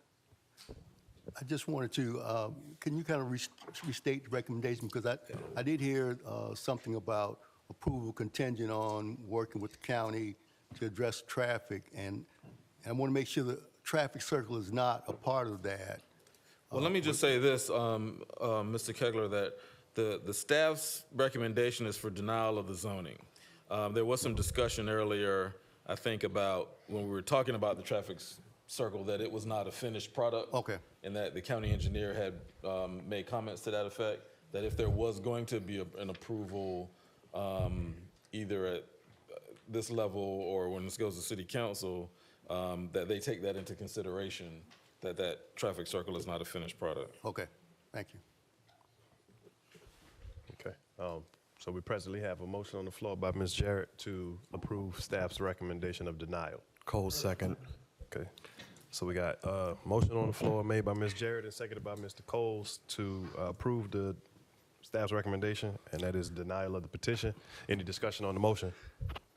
Mr. Noah. I just have a question. I mean, there's been a lot talked about today. I know that the petitioner's already gone by Mr. McKenzie's comments that, there may be some negotiation there as far as what they're looking for.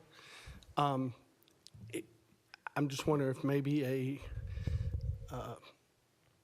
putting it back on the table, letting them get back with MPC to see if they can have another meeting to discuss it, and just let them work together, because the property will be developed. Yeah. There's no doubt that it will be developed. Well, And I know sometimes, I know that sometimes when we're not looking at the big picture, we get less than what we want, thinking we're getting something else. So Well, that's just a comment or okay. question as to whether or not it could go back to another county. Duly noted, but as of right now, there's a motion made and it's been seconded. So unless that motion fails, there could be no further consideration for further action on petition. So if there's no discussion on the motion, we'll enter a vote. Ms. Bowles, how do you vote? She's not. She's online. Okay, I move Mr. Coleman. Yes. Mr. Coles. Yes. Ms. Epstein's night. Mr. Irvin. Yes. Ms. Jarrett. Yes. Mr. Noah. No. Mr. Notrika. No. Mr. Kegler. No. Mr. Wildwoody. No.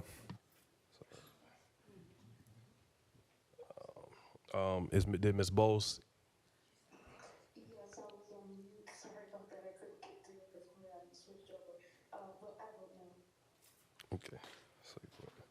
So just to make clarification, that's no to not approve the denial, correct?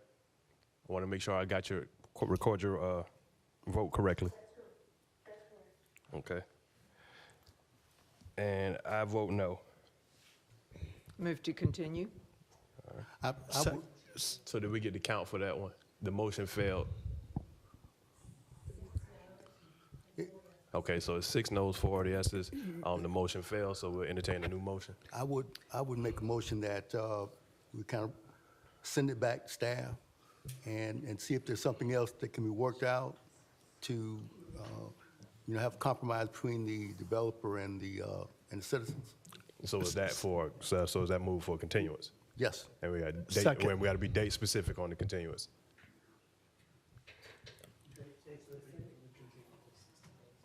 I don't think we can do this by next meeting. So if we would, what is 2 meetings from now?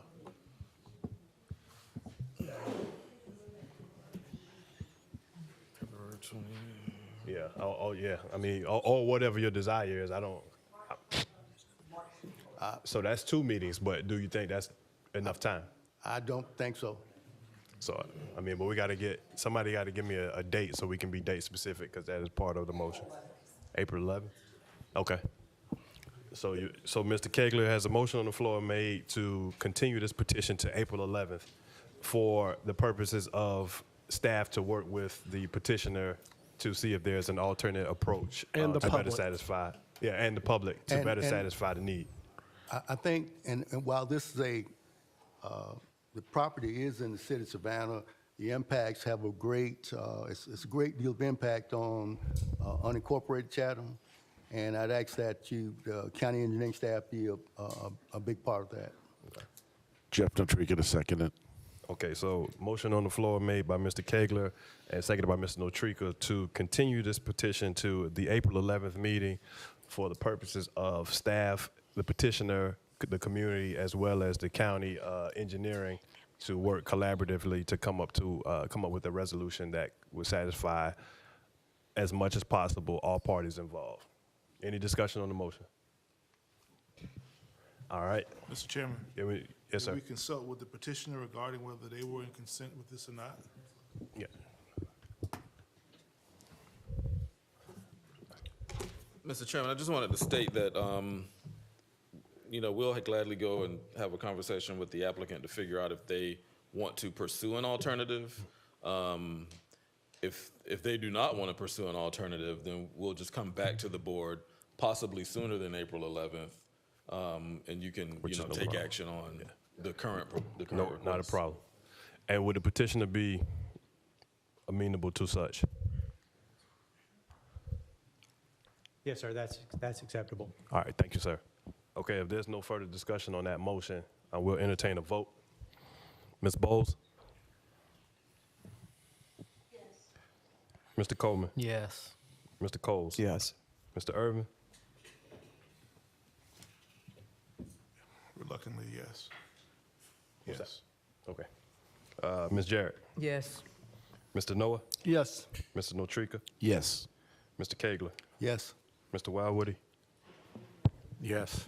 I vote yes as well. The motion carries, and the petition is continued to the April 11th meeting unless the petitioner comes back. All right, thank you. I would just like to add a comment that you guys have had some time to work on this and speak with the community. And I am grateful that you're speaking to the community, but there needs to be some compromise because I think you would have gotten a yes vote today if you had some more compromise with the community, because what we saw today is the same thing that we saw months ago when you first came before us. All right, thank you. Thank you, and I did want to thank you and Mr. Stevens for conducting the meeting so efficiently and for the neighbors who were so civil and organized in how they spoke. So we do look forward to working with you. All right, thank you. And thank you all for showing up on behalf of your community. Okay, we're going to move on to the next item on the agenda. That is the zoning as a regular business, and that is the zoning text amendment for accessory dwelling units. That's petition number 22-005883. Hang on for a second and let that Peter get out.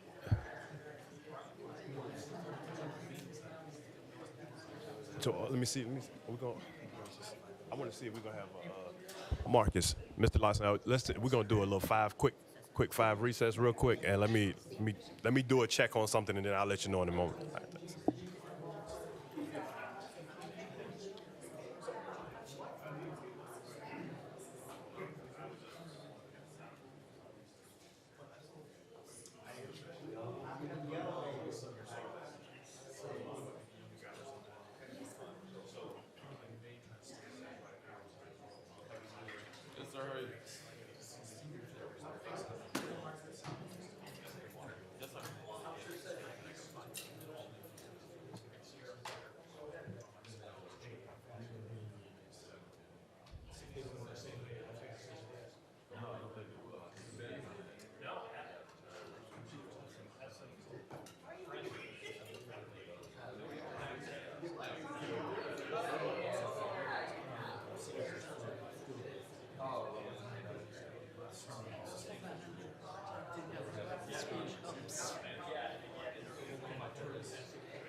Thank you.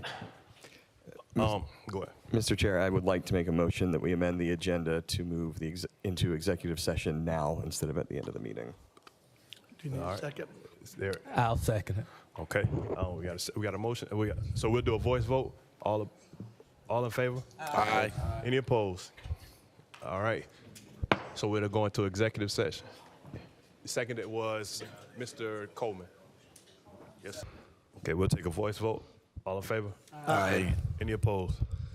Okay, we are now returned back from executive session into the regular meeting. And I will now entertain a motion.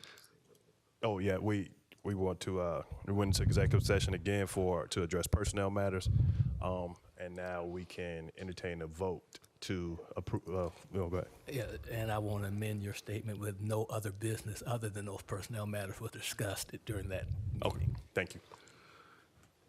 Wayne, no, I make a motion that we approve the conditions of the personnel matters we discussed in executive session. Cole, second. Okay, we'll do a voice vote. All in favor? Aye. Any opposed?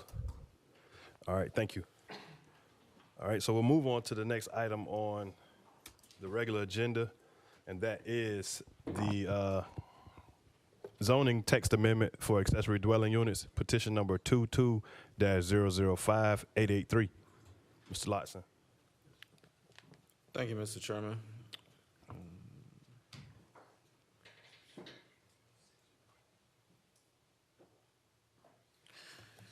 The next item on the agenda is a text amendment request coming from the city of Savannah regarding the accessory dwelling units.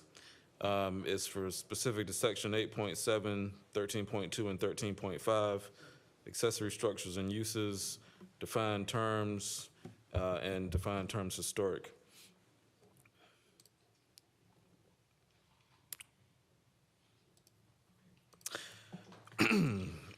The proposed amendment is related to changes in both definitions and some development standards as well that we'll go through. As some background, going back to 2022, last year in April, city staff began conducting a series of neighborhood meetings. There were 6 of them that were held in order to get feedback from stakeholders regarding the current accessory dwelling unit regulations, what regulations, if any, need to be changed, and what other comments that participants had regarding ADUs. As a result of those findings, in November of that year, city staff made a presentation to the mayor and aldermen during council workshop to inform them regarding accessory dwelling units, the current ordinances, proposed revisions, and so on. As a subsequent to that, or during that same period of time, I should say, the staff conducted a survey. The survey had almost 700 respondents.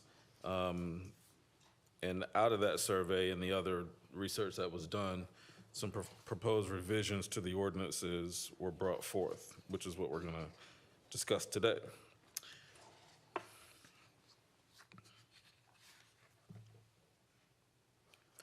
We talked about this during the pre-meeting, but what we want to kind of do is walk through the revisions that are proposed, the current language, as well as some alternative recommendations that are being recommended by MPC today, by MPC staff. So I wanted to talk first about definitions. Most of this was improvement on existing definitions. Some of this was additional language, either in its entirety or in addition to existing definitions. So just to step through these, each of these proposed changes. The first one is to the existing definition of accessory dwelling unit. Really the only change here is to more clearly define what an accessory dwelling unit is. As you can see, the proposed additions are in red and underlined. So in this case, accessory dwelling unit would be defined as a structure used as an individual residential unit located on the same lot as the principal dwelling, which contains permanent provisions for a living space with a bedroom, kitchen, and bathroom. So those are the additions to that. There is some differentiation between an accessory dwelling unit and an accessory structure. An accessory structure is going to be a non-habitable space. It'll be a garage or similar outbuilding. And that definition states any structure, including a building, that is subordinate to the permitted principal use or principal building on the same lot and that serves a purpose clearly incidental to the lot, structure, or building. And then the inclusion here is the term accessory structure does not include accessory dwelling unit or caretaker's residential unit. It's our understanding that that language is in an effort to further differentiate accessory structure from accessory dwelling unit. There is a revision to the definition of caretaker's residential unit to convert that to caretaker's dwelling unit, which we'll talk a little bit in more depth regarding that particular definition here shortly. And then an additional definition that is being proposed is for National Register Historic Districts without a local historic overlay. So throughout the city, we have a number of historic districts, as you know. Many of those national districts and some of the local districts have historic overlays, meaning additional standards that apply to them outside of the base zoning ordinance. We do, however, have a number of neighborhoods that have gained National Register status that do not have historic overlays. So the intent of this addition is to create a definition for those.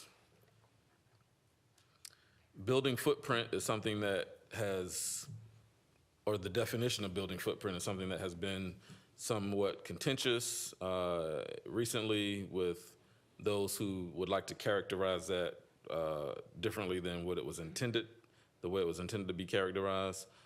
So the proposed addition is to more clearly define what the building footprint is. You can see the previous, or I guess current definition, the area within the exterior walls of a building that is under roof. We didn't feel that was adequate. The proposed definition is shown here. The building footprint, and this is for the purpose of measuring, shall be measured as the area at finished grade that is within the exterior faces of the exterior walls. And I'm gonna put a pin in that right there. The reason for that change is if you measure based only on building footprint as defined as it currently is, the area within the exterior walls of a building that is under roof, that could include, if you include a multi-story building, then that of course exponentially changes the amount of square footage that you're talking about. So the intent of this was to ensure that for the purpose of measurement, that we're talking about the ground floor building footprint, not a footprint of a 2 or 3 or 4 story building.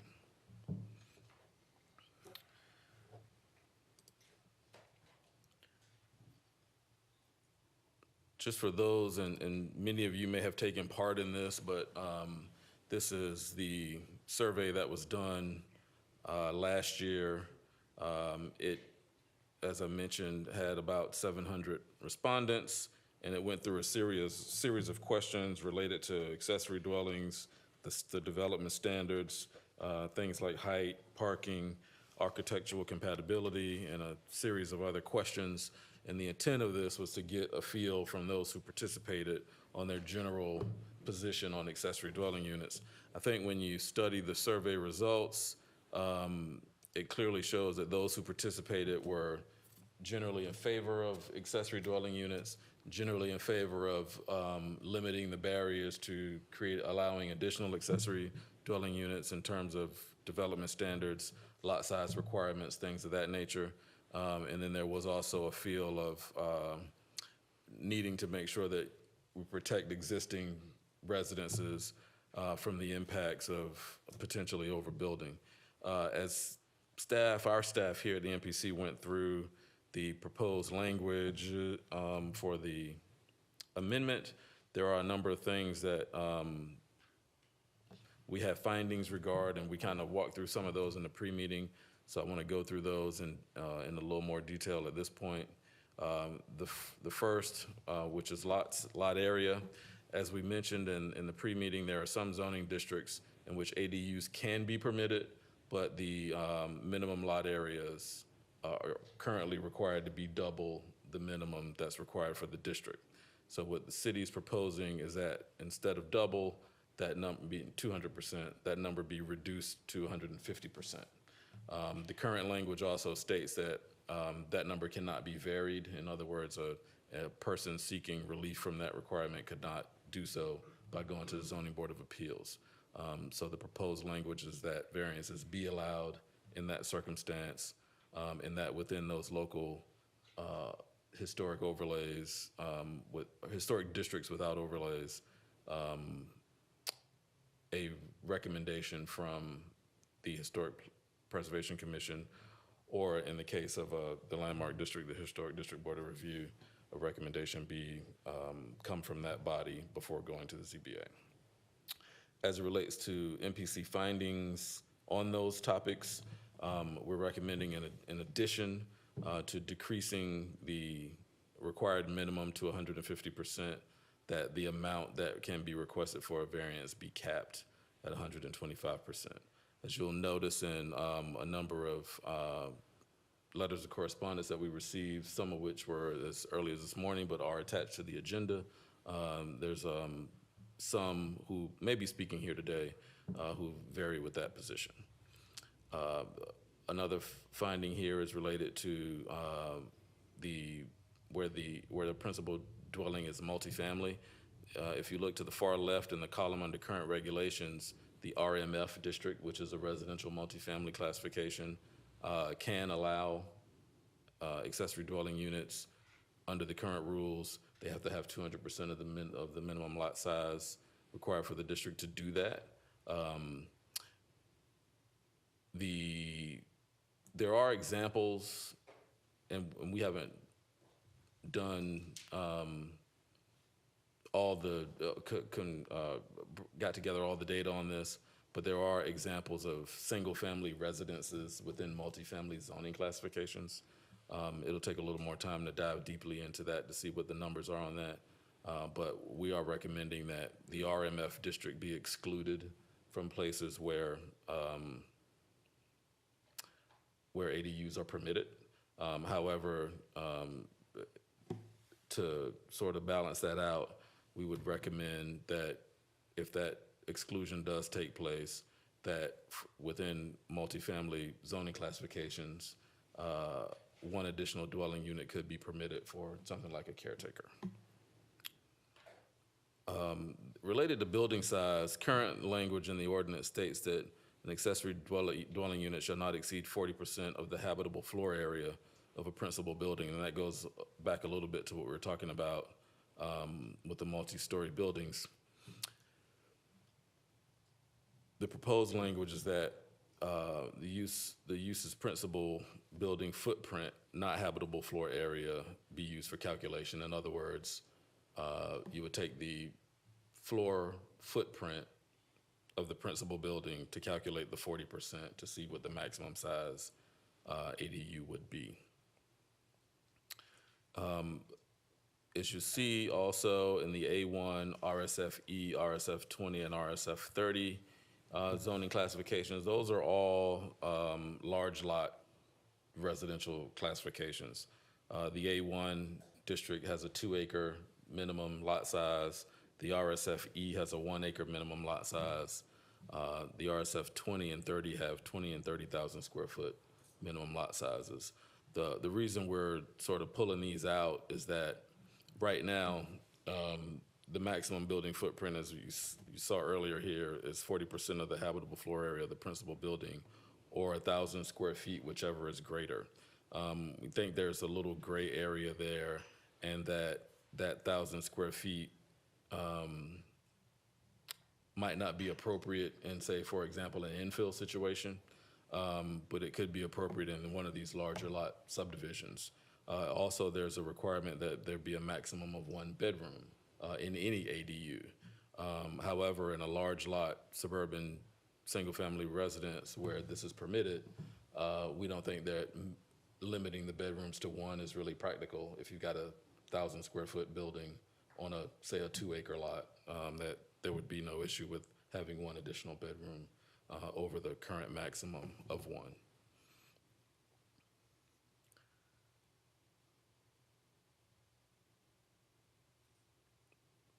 relative to parking, and we talked about this some in the pre-meeting.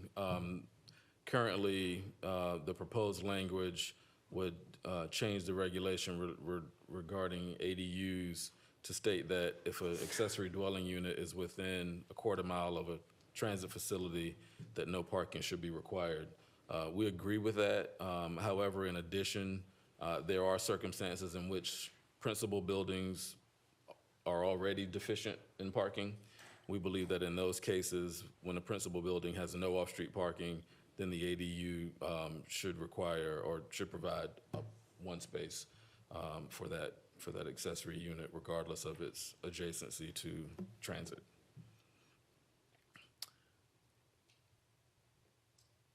So during the NUZO process, accessory dwelling units was one of the things that really a lot of time was spent on in discussions with neighborhoods, with elected officials, other stakeholders. We did find that it was a topic that people were very, very interested in from the standpoint of figuring out a way to allow accessory dwelling units. Based on our review of the proposed changes, these are some incremental steps to allow it more broadly. I'm going to probably put Bridget on the spot a little bit here in a minute, just to talk about the presentation that they did at the council back in November, sort of the broad strokes of that, and what led to these changes that they're proposing today. With that, we are recommending approval of the changes that are recommended by the city. We're also recommending the findings of MPC staff. As we discussed in the pre-meeting, it probably will be fruitful to, when the chairman opens up the floor for discussion, to talk individually about any of these proposed amendments to what's been submitted by the city. Thank you, Mr. Lotson. Any questions for Mr. Lotson? All right, here now. We'll hear from Ms. Liddy.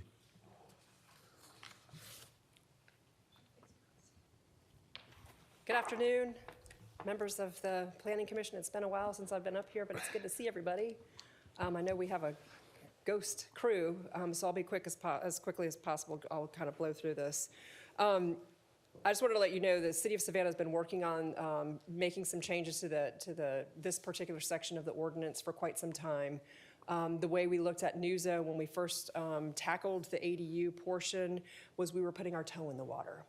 And what we realized is that we need to go ahead and put our foot in the water based on our housing crisis. This was something specifically that was called out in the City of Savannah Housing Task Force report that was completed back in October of 2021. Following that, we did a lot of outreach to different neighborhood groups, aldermanic districts, et cetera, to educate everybody about what an ADU is, as well as ask for feedback and input as to how we could go ahead and put our foot in the water a little bit more. One thing that we don't want to do, as a colleague told me in the office, we don't want to rip the Band-Aid off of this thing and allow for ADUs to be built throughout the city immediately. We feel as though this needs to be an incremental process, and we felt as though the recommendations that we put forth to you all were exactly that. I will say that two issues that I do have with the alternative recommendations is I don't feel as though the 125% cap is something that would be palatable to us. We have done extensive outreach, as I mentioned, with the community, and during that process, we were always talking about the variances and the ability for an individual to get a variance if they didn't meet the reduction from 200% of the lot area to 150% of the lot area. That provided an opportunity for an individual to go ahead and move forward in exercising the ability to build an ADU through a defined process that would require an individual to go to the Zoning Board of Appeals. That would require a sign to be posted in the subject property, as well as notification to occur with the surrounding neighborhoods, as well as an ad in the paper. So we felt as though that was a really good way to ensure that with this new development coming in someone's rear property, that was a good way to notify surrounding neighbors. The other piece that I just wanted to touch on had to do with the parking requirement.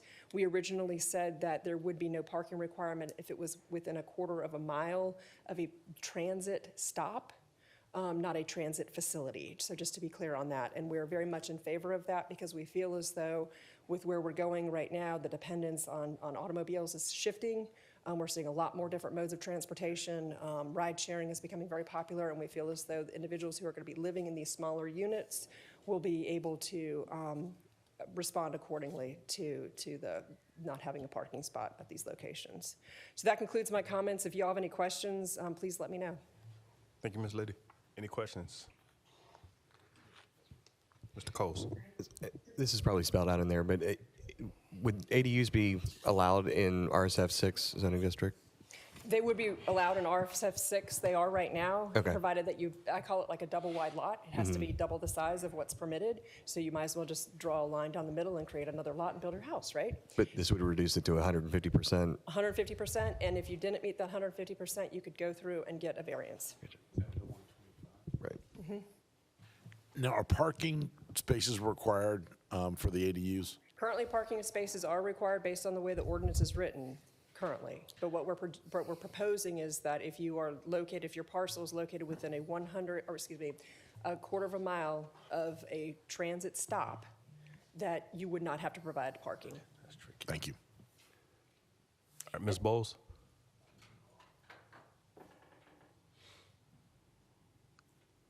Okay, thank you. Would you know what impact these changes might have? Is there an estimate for how many additional units would be added? Oh, great question, Ms. Bowles. It's good to hear your voice. To let you know, in your packet, there should be information, if I'm not mistaken, Marcus, that highlights a presentation that we did to Mayor and Council back in November. And in that presentation, what we did is we did spatial analyses to look at how the existing code allows for that 200% threshold and how at 150% it would change the context of the allowable parcels that could have ADUs.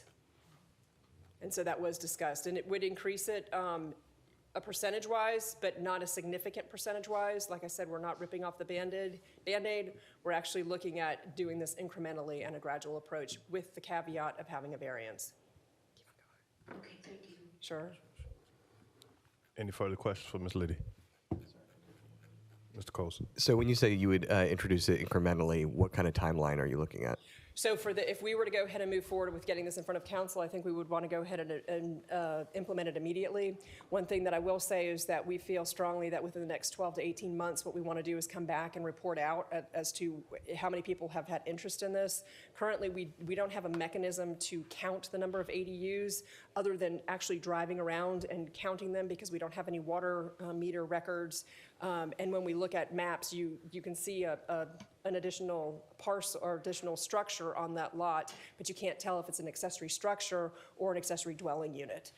So from our perspective, what we're going to do as of January of this year, we've already changed our building permitting application to have a check mark for accessory dwelling units. So we're better able to track what's coming in from January 1 until our evaluation period is up probably the end of this year or into like June 30th of the following year, 2024, in order for us to evaluate the success and or failure of our changes that we're making. So if someone were to want to build an accessory dwelling unit this year, would that be permitted after council has voted on it? Yep. Okay. Yes, it would.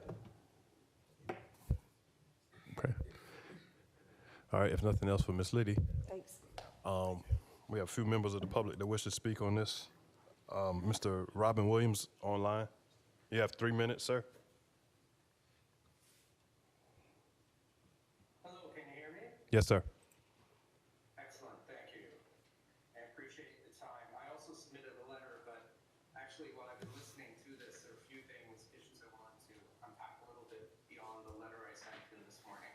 So my name's Robin Williams, and I'm a resident of Parkside, where most properties are just over 6,000 square feet.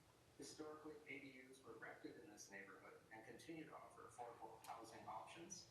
Yet with the standard 6,000 square foot base lot size, the proposed reduction of the eligibility standard to 150% of the minimum advocated by the city staff will still prevent properties in Parkside and other neighborhoods from adding an ADU. Of course, the city's proposal allows for variances, which may resolve the issue, but variances are not assured. What criteria will be used to guide those variances? MPC staff recommending setting the standard at 150%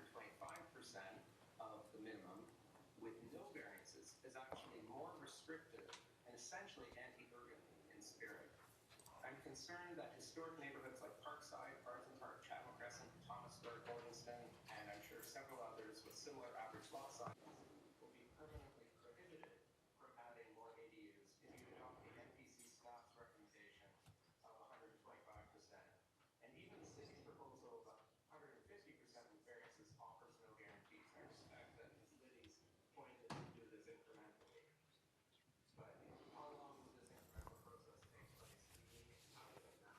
The Housing Savannah Task Force and Chatham County Housing Coalition's Policy Committee recommend setting the standard at 100%, allowing any property of 6,000 square feet to qualify. If we're serious about addressing the need for affordable housing, establishing a realistic standard is essential. Neighborhoods like Parkside have the urban infrastructure, especially the lanes, to support ADUs.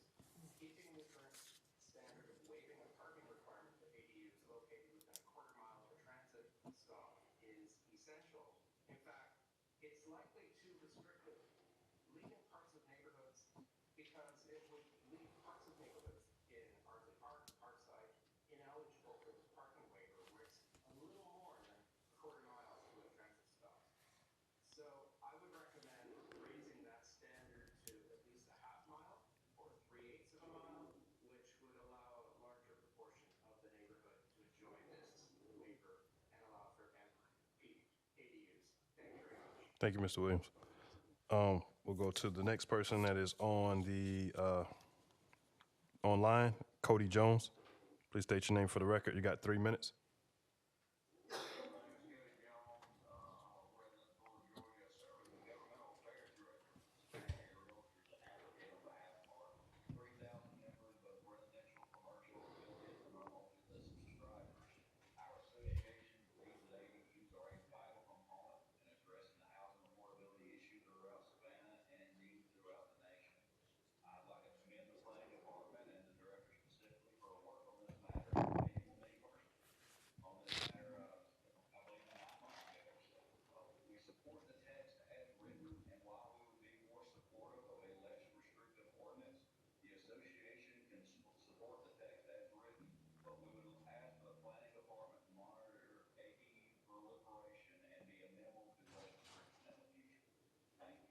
Thank you, Mr. Jones. Okay, we'll take the individuals that are here. Mr. Ryan Jaws. Ryan Jarls, Director of Preservation for Historic Savannah Foundation. Much like Mr. Jones just said, we are also in support of the text as written. We do hold concerns with MPC staff's 125% cap that they're recommending, as well as the parking minimums and the removal of the caretaker's unit, which would result in limited ability for multi-generational housing. That's all we have. Thank you. Thank you, Mr. Jarls. Okay, well, Andrew Savage. Once you get started, just let me know if you were in favor or opposed, because it didn't say. Yeah, Andrew Savage, in favor without the recommendations. Okay. I do some infill housing in Savannah. I live typically in TR districts. I live in those districts. I'm grateful to hear what the city's done. I think Bridget's done a great job over the past year making this clear and an open process. A little bit of concern with the minimum lot area. Going from 200 to 150, I think is a step in the right direction, but I think it's leaving a lot on the table. There's a lot of lots that you could meet the development standards, all the others, but an ADU would be disallowed because of the minimum lot area. For example, an ADU is typically built behind a principal dwelling, and so there's a lot of lots in Live Oak, for example, that are long and well-suited for that type of construction, but they don't meet the 150% minimum lot area, so they would be disallowed. On the survey that the city sent out, only 19% of participants disagreed with changing this percentage to 100%. So I do understand the desire to roll it out incrementally, but I do fear that if we leave it at 150 now, that who knows how long that we'll be here. But the main thing that I have an issue with at the moment would be the 125% variance cap. Again, going back to the survey results and how so few people disagreed with the 100% requirement. there's a lot of nuances in lots of locations, boundaries, dimensions, districts. And so if we're not going to allow 100% by right, I think we need to let the neighborhood weigh in through a variance. I think we can all agree that that we need to expand housing options in Savannah and that ADUs are among the lowest hanging fruit. To do this, they prevent a lot of the problems of neighborhoods dealing with issues related to multifamily housing, large multifamily housing, and they allow homeowners to reap the benefits of that income produced on their own ADUs. That's all I have. Thank you. All right, thank you, sir. Jason Combs.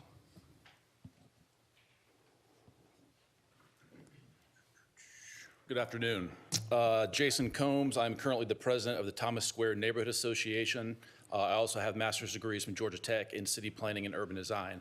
Like previous speakers, I support this, and I especially support it without the edits. I support the work the city and Bridget have done. They put a lot of effort into it, and they've looked at the impacts. I wanted to address that real quickly because I think the MPC means well, saying that they offered their edits to address impacts, but you've got to weigh the impacts you're causing against the impacts you're trying to alleviate, and that's our housing crisis. At night, many times I'm woken up by sirens. That's an impact on me. But when I wake up and hear those sirens, I know those are professionals going to address an emergency. And so I go back to sleep and I wish them well. So anytime there's an emergency being addressed by professionals, you should get out of their way. And I think this is professional work done by the city. Let's accept this text amendment without the edits. Thank you very much. Thank you, sir. And last but not least, Mr. Brad Ball. Is that how you pronounce it? Yeah, Ball. Brad Ball. I am in favor of it without the additional restrictions. I think I would just echo what everyone else has said, especially the limiting the lot size to 125% without variance. Some neighborhoods that might be appropriate, but the variance process exists so that there will be flexibility and there is not a one-size-fits-all approach to doing this. So also adding parking when there is transit available. I'm sure a lot of these folks wouldn't have a car or could work that out. But at the same time, you could build an addition to your house and not be required to add a parking space. It just seems to add additional restrictions on something that we want to see done. This is the best tool we have to add additional units to help address the housing crisis. It's not going to do everything, but it's definitely the lowest hanging fruit. And I strongly hope you could pass this without the additional restrictions. All right, thank you, sir. Typically, we would let the petitioner respond to public comment. Anything? Okay. I'm not ready to go yet. I'll gladly add some comment. Not a rebuttal, of course, but just a couple of comments. Just to clarify one of the things that I heard said a couple of times, if there was any lack of clarity about our proposal regarding the variance process. So what the city's proposing is that currently the rules around some of these zoning districts are that you got to have 200% of the minimum lot area requirement in order to have an ADU. They're recommending that go to 150%. We agree with that. What we're proposing that if a variance is considered beyond 150, that it go only to 125 at the most. That's the recommendation we've come up with after analyzing internally what the city has proposed on that particular issue. I think you probably see a map in front of you, and this is just an example of a block over off of Atlantic Avenue and 44th Street. The property, and all these properties are zoned RSF 6. Currently, all the properties in red well, let me back up. Currently, the properties that are highlighted in blue could have an ADU under the current rules because they have double the minimum lot area. The properties in red would be allowed an ADU under the proposed changes. So I just wanted to highlight that to show that there will be, based on the data that Ms. Liddy's team collected and shared with the council, an increase in the number of parcels that will be permitted by right to have an ADU. I think based on some of the public comment that the step that is being proposed now is a small step, and I think the city probably agrees with that. But I think there are moving this in an incremental way. As I said before, it's a process, and based on conversations that we've had, the current leadership is certainly moving the ball forward on, I think, allowing ADUs more broadly. So I think this is, when you look at the overall impact of the proposed changes, it's not what I would consider a significant or major impact in terms of the number of parcels that would be vested. But future changes could, raise that number. That's all I've got, Mr. Chairman. What's that? Oh, no. Oh, you done? Okay. I actually have something that I think is being overlooked. And one question for Marcus. You're basically reflecting the recommendation that was made by the city or by the MPC staff. I just want everybody to be clear. Oh, for the yeah. red. So our recommendation includes what the city has proposed. Right. In addition, the comments that we've added to the staff report in terms of the changes that are identified there. The other thing that I don't think I heard anybody say anything about is that we made a recommendation that in some of the areas that have really large lots, that people be allowed to have 2 bedrooms. I mean, if you're truly trying to address affordable housing, you basically are trying to make sure that you are able to house families. The other thing that we recommended was that there be a reduction of some of the infill for size that are 1 bedroom. Again, if you look at what the average size of market rate 1 bedrooms are running at, most people are developing stuff at, 600, 650 square feet. So when you have a minimum even of 700 plus square feet, that's still a very large 1 bedroom. But what was proposed is 1,000 square feet. So that's one of the things that hadn't been addressed and I think needs to be at least weighed in on for some of the comments that we heard from the community, because if that's truly the goal, then it's affordable housing for everyone, including families. The other issue I just wanted to make clear about is this issue with regards to the parking. We know that there's been a lot of concern with regards to this issue. The recommendation that NPC had was in addition to basically if there's a transit stop facility, basically included everything, stop, whatever. And if the house does not have off-street parking, the concern was from staff, us looking at it objectively, and that's what our charge is. This board can approve whatever, but we're charged to look at kind of the good, the bad, and the ugly of what happens going through this process. But we did look at what do you do in areas where you already have a parking problem. There was nothing in here to address that. And maybe there should be some language that addresses doing some type of assessment in a situation where a single-family residence does not have an off-street parking space before they're allowed to get a permit. I just throw that out for a question, but I want the public to understand why we had that in there with regards to an additional concern that we raised regarding situations where people do not have off-street parking. We get complaints about this a lot, so it's a double-edged sword with regards to providing the needs for people that need to have housing. Our transit system is not as robust as we would like it to be, and hopefully we will all continue to support them in their efforts. But that was one of the things that we looked at as a team at MPC when doing our review. So I would like to get some feedback from the community with regards to the change that we made about the 1,000 square feet. I mean, that allowing them to have 2 bedrooms in areas where you have larger lots, that was a question. My other question was how many people are going to build a 1,000 square foot 1-bedroom unit? It ends up being a situation where code enforcement will probably get called in a lot trying to prove that someone had 2 or 3 bedrooms, because there are a lot of 1,000 square foot 3-bedroom homes here in the Savannah area. So I at least wanted to say that we are really happy to see, I know I'm a big affordable housing advocate and proponent, that the city is moving forward and doing something, because this is something that's important. But I would like to at least get some feedback regarding having a little bit more than 1 dwelling unit in situations where they're on larger lots and you're advocating 1,000 square foot max. All right, thank you.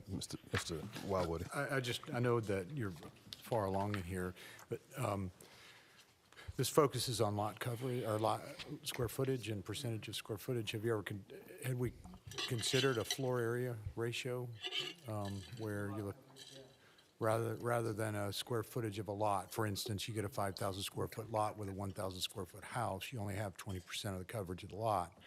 You theoretically could have another 1,000 square foot house with only 40% coverage of that lot, which would allow some of these smaller lots. It would change the dynamic of calculation of the ability to have a dwelling unit. And I understand how far we've come with 200%, now 150, and then up to 125% cap. But perhaps at some point we look at floor area ratio. Let me respond to that, Mr. Wildwoody. I think what we're looking at here today is a result of what occurred with the initial writing of NUZA. So when NUZA was initially written, the language that you're looking at today is essentially what was approved, written way back and approved in 2019. So I think the effort by the city in terms of amending the language was tweaking it from what already existed instead of going to a new way of calculating in terms of floor area ratio. Had we done floor area ratio in the beginning, we'd probably be tweaking that today, I think. So, but I think it's a great point that you raise about floor area ratio as a way to calculate. It's probably more apples to apples, when you talk about a suburban house versus maybe something in town. You can get a monstrosity of a house with 5,000 square foot, 5,000 square feet floor level on a 9,000 square foot lot in Ardsley Park. And then you're eligible for an accessory dwelling unit by right. Right. But it may not make sense because Understood. there's only 4,000 square feet left of that lot. And I think, that's the kind of takeaway from a meeting like this that, we can continue to vet as this process goes forward. And as Ms. Liddy said, there'll likely be additional amendments to this ordinance going forward because that seems to be the will of both the manager and the council at this time. Okay. Mr. Coleman.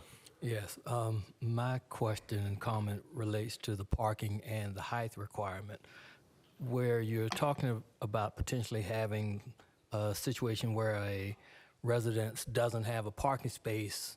Usually, a lot of times, there's not a lot area to do that. And say you were then required to provide a parking space for ADU, but you have a height limit that says it's a one-story building that now needs to provide a parking space potentially under the ADU, and you can't build it 2 stories because you can't be taller than the one-story building because it's the principal dwelling becomes the height determinant. So I think that statement needs to be considered, that you could end up in something where the ADU simply can't be done because you can't provide a parking space and ADU on the property because of the height limitation. Yeah, the issue of height in particular was something that engendered a lot of conversation, both in the initial process to write this ordinance, and I think in the recent conversations with people in recent real-world circumstances of people building ADUs that some people felt were too tall. So I think we were probably sensitive to that in terms of what's being recommended here now. In terms of the maximum height for buildings, but agree to your point that the easiest way, or one of the ways, I guess, to provide off-street is to park underneath your unit, right? Especially in places that have lane access. So that may be something that, as this process continues, needs to be worked out. Yeah, I will say as an architect, I've run into these issues, so I know it's something you're going to run into. So may as well throw it out there now because it will come up.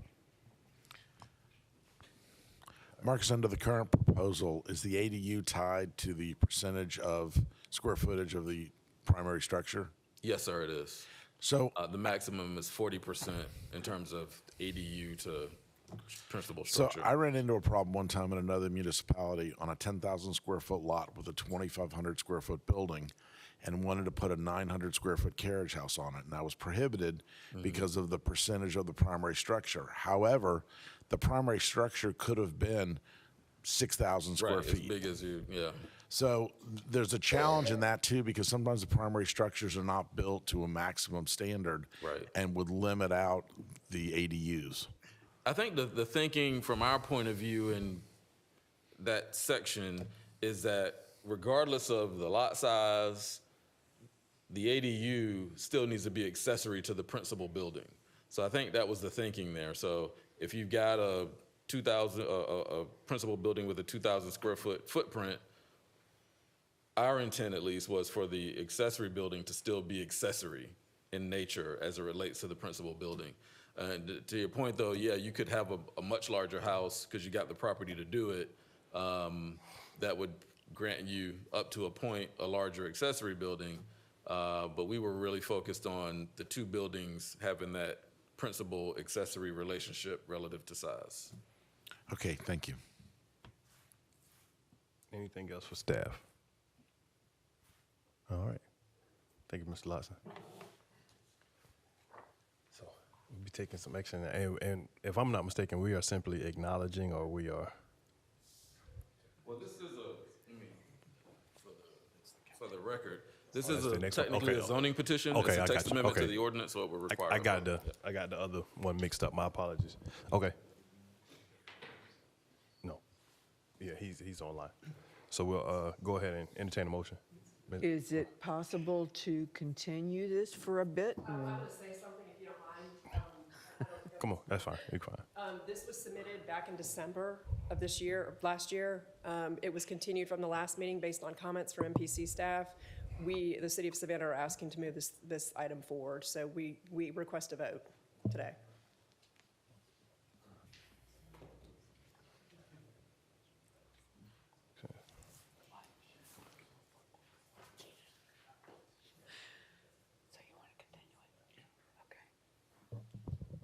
Move to continue. Jeff Ventrica, second. So there's a motion on the floor made by Ms. Jarrett and seconded by Mr. Notrika. Any discussion on the motion? Okay. Does that need to be date certain? Oh, it does need to be date and certain. Excuse me. Specific? Mr. Lawson.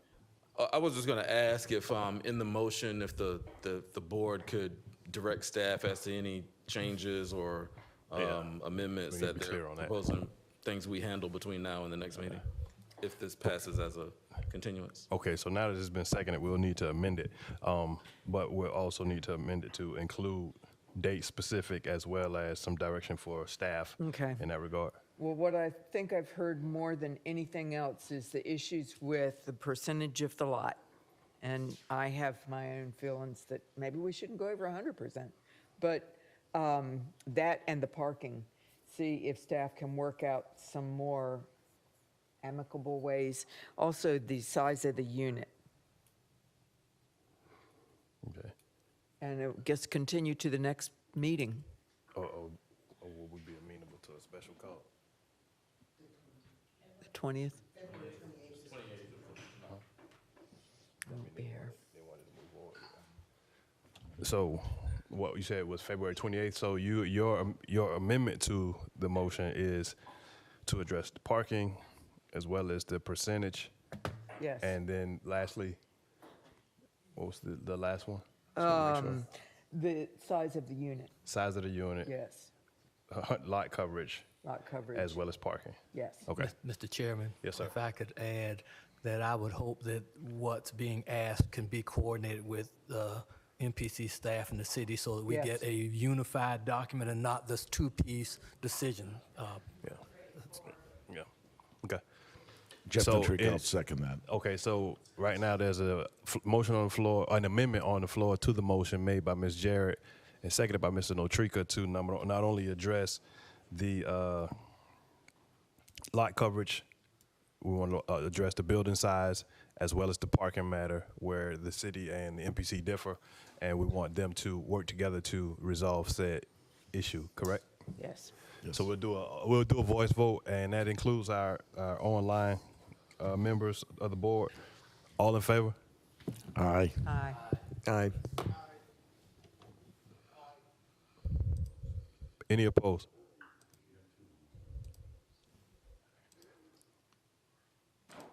All right.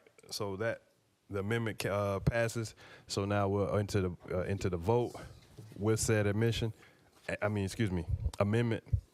I guess we'll do the individual vote. Ms. Bowles, how do you vote? Yes. Okay. Mr. Coleman. Yes. Mr. Coles. Yes. Ms. Jarrett. Yes. Mr. Noah. Yes. Mr. Notrika. Yes. And Mr. Wildwoody. Yes. Mr. Stevens, yes. So that means that is continued to the February 28th meeting with the conditions set forth by the board. Thank y'all. So we move to the last item on the regular agenda. Regular business, that is the zoning map amendment of Whitfield Oaks. And his petition is Z-1222-000-343.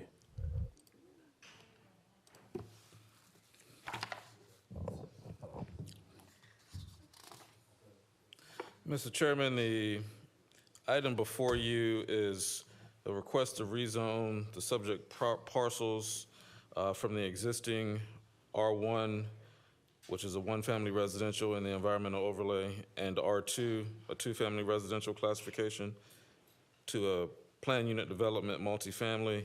The zoning classification is being applied for through the planned district provisions of Section 4-6.54 of the Chatham County zoning ordinance, which requires the submission of a development plan to be in conjunction with the proposed rezoning.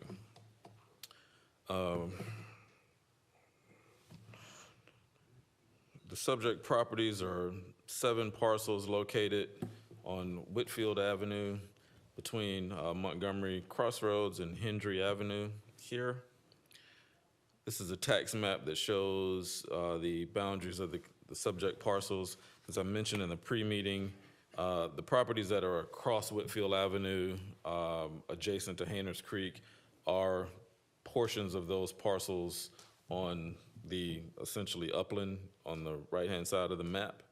But those parcels are not part of what the development will take place, is proposed to take place on these parcels. At some point, these parcels were split by Whitfield Avenue. This is a zoning map that shows us the subject parcels highlighted here. As I mentioned, one of the parcels in question is zoned R2. The remaining properties are zoned R1 as the base zoning. Immediately north of the subject property is a congregate care facility. As you continue north, and I'll show you a larger map here shortly, is at the corner of Montgomery Crossroads and Whitfield Avenue is St. James Catholic Church. This is an aerial map of the subject property. These properties are, some are developed with single-family residences, some are not. The petitioner intends to obtain all the lots that are highlighted, recombine them for the purposes of single-family development with a multi-family flair that we'll talk about.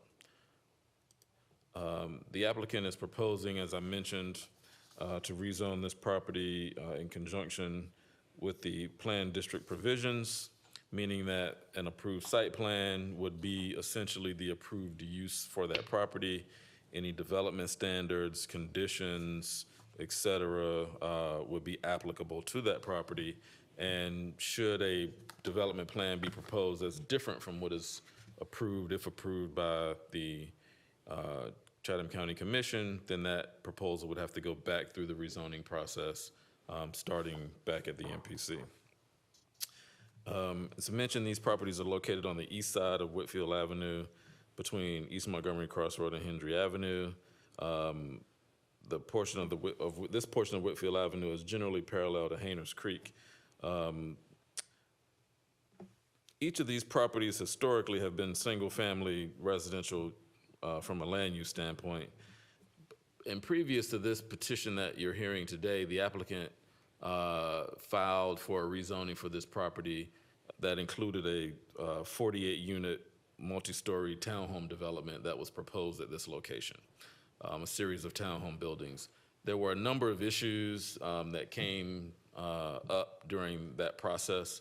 The petitioner eventually sort of moved away from that project to reconsider how the property could be developed. One of the things that they thought was important here after reconsidering the previous development was maintaining a significant area for conservation. This property would not be more than 60% developed, essentially. You can see the proposed, what we're calling cottages, located here. Each of these would be rear loaded in terms of the vehicular access to the garage. They would be a total of 37 units. They would all be single-story units as well. And on that note, just to go through a few of the proposed development standards. The net residential density would be right around 6 units an acre, which is consistent with the development pattern in the area now. This would be, as I mentioned, single-family buildings, but operated from the standpoint of a multifamily development, meaning that the 7 parcels that are up for consideration for rezoning would be recombined into one parcel. The parcel would be owned and maintained by the developer. The common areas would be owned and maintained by the developer. So there would be a maintenance-free situation for residents of this neighborhood if developed. They would be targeting these towards seniors, so they would hope to include some senior congregate services on site. They're all proposing to include an amenity on the site located here. In addition to the development standards, the applicant is also proposing architectural standards for the individual homes, including the maximum height. These will be 1 story, the building materials, the exterior materials, and they list a series of materials that would be permitted, and they also list a series of materials that would be prohibited, including aluminum and vinyl siding, concrete block, et cetera. They have architectural detail related to roofing, roof shapes, and roof material, as well as foundations.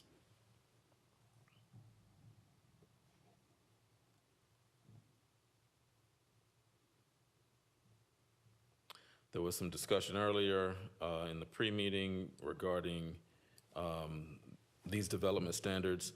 The maximum height would be 24 feet within a 1-story building. The maximum spacing between buildings would be not less than 10 feet.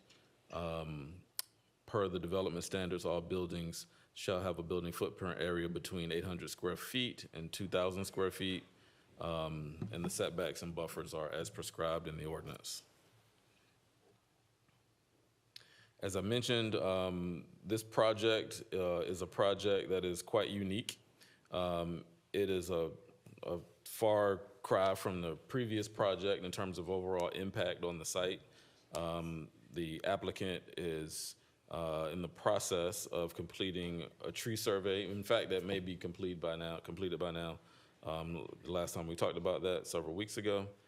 So the intent of this is to provide low density and low impact residential development targeted towards seniors in a walkable community.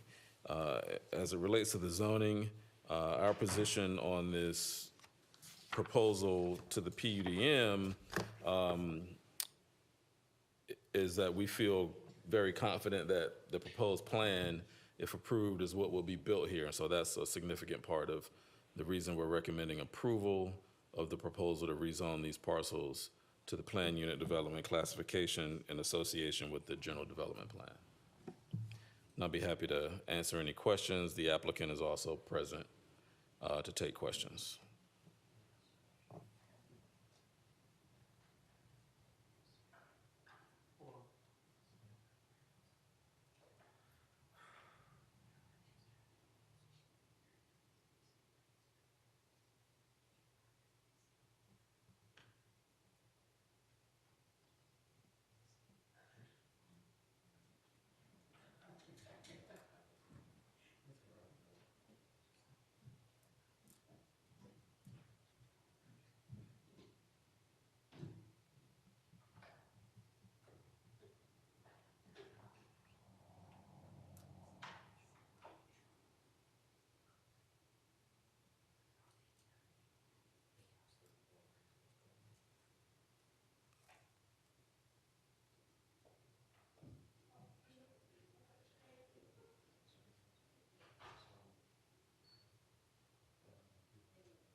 Mr. McCorkle.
All right, cool. All right, thank you.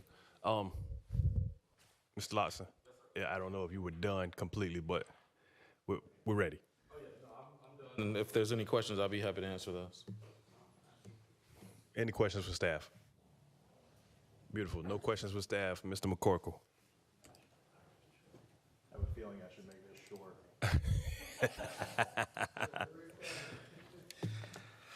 Thank you. Robert McCorkle from the law firm McCorkle, Johnson, McCoy, here today on behalf of the petitioner Whitfield Oaks LLC. My client Seth Spears is here today, as well as our engineering and design team from Coleman and Company, Greg Coleman and Scott Allison. They've been here all day.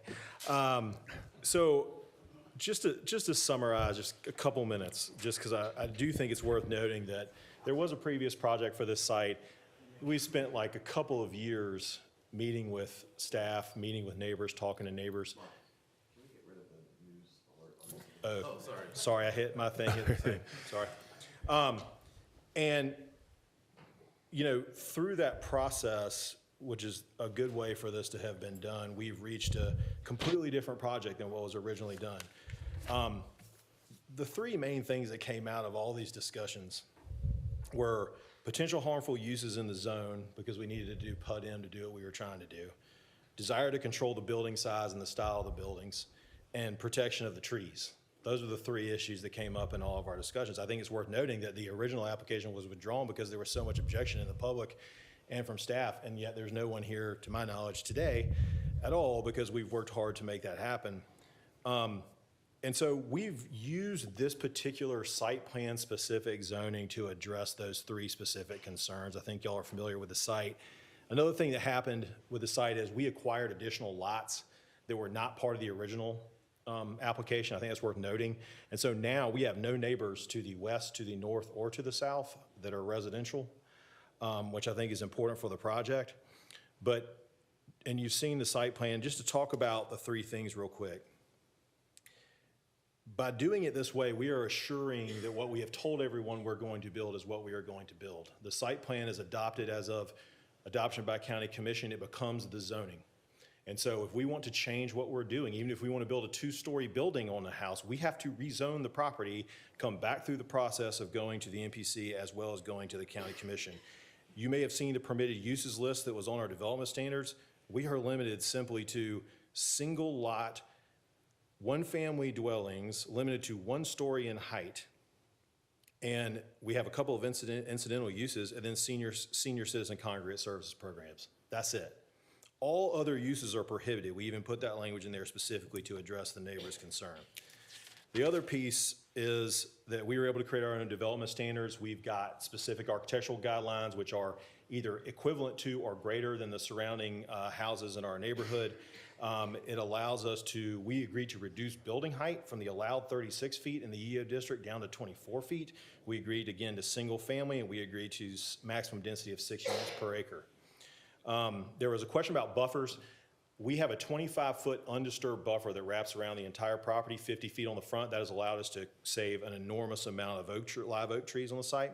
And then lastly, the third item, this kind of cluster cottage community with private roads has allowed us to be more sensitive to the trees and to the environment.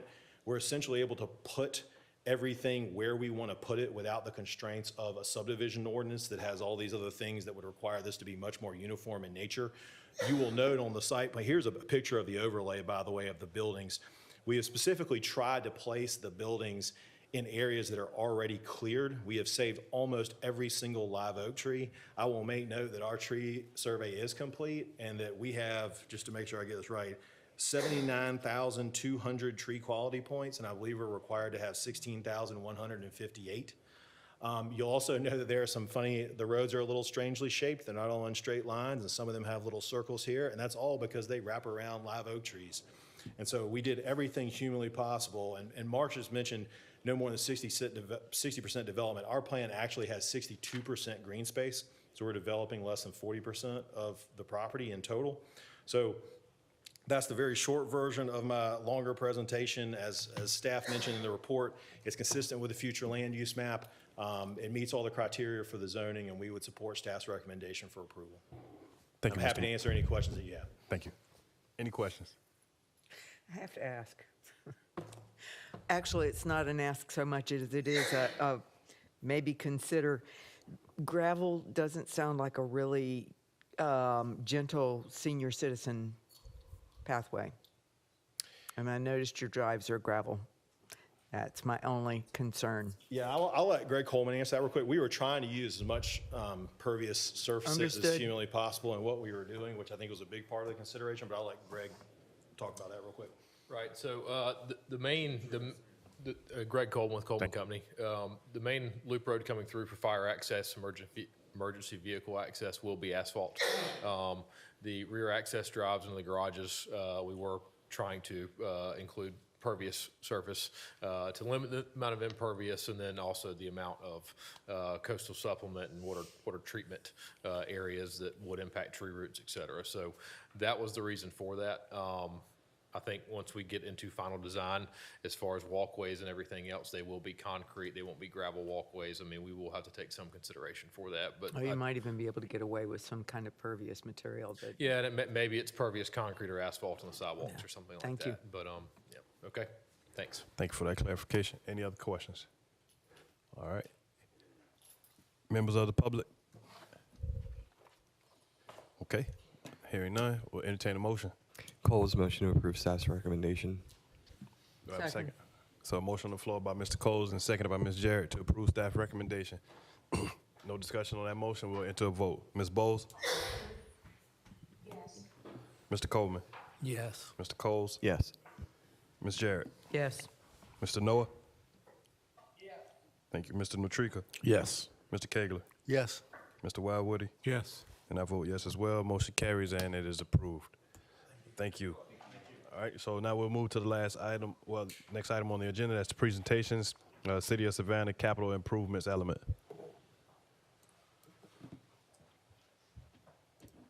Thank y'all for y'all's patience.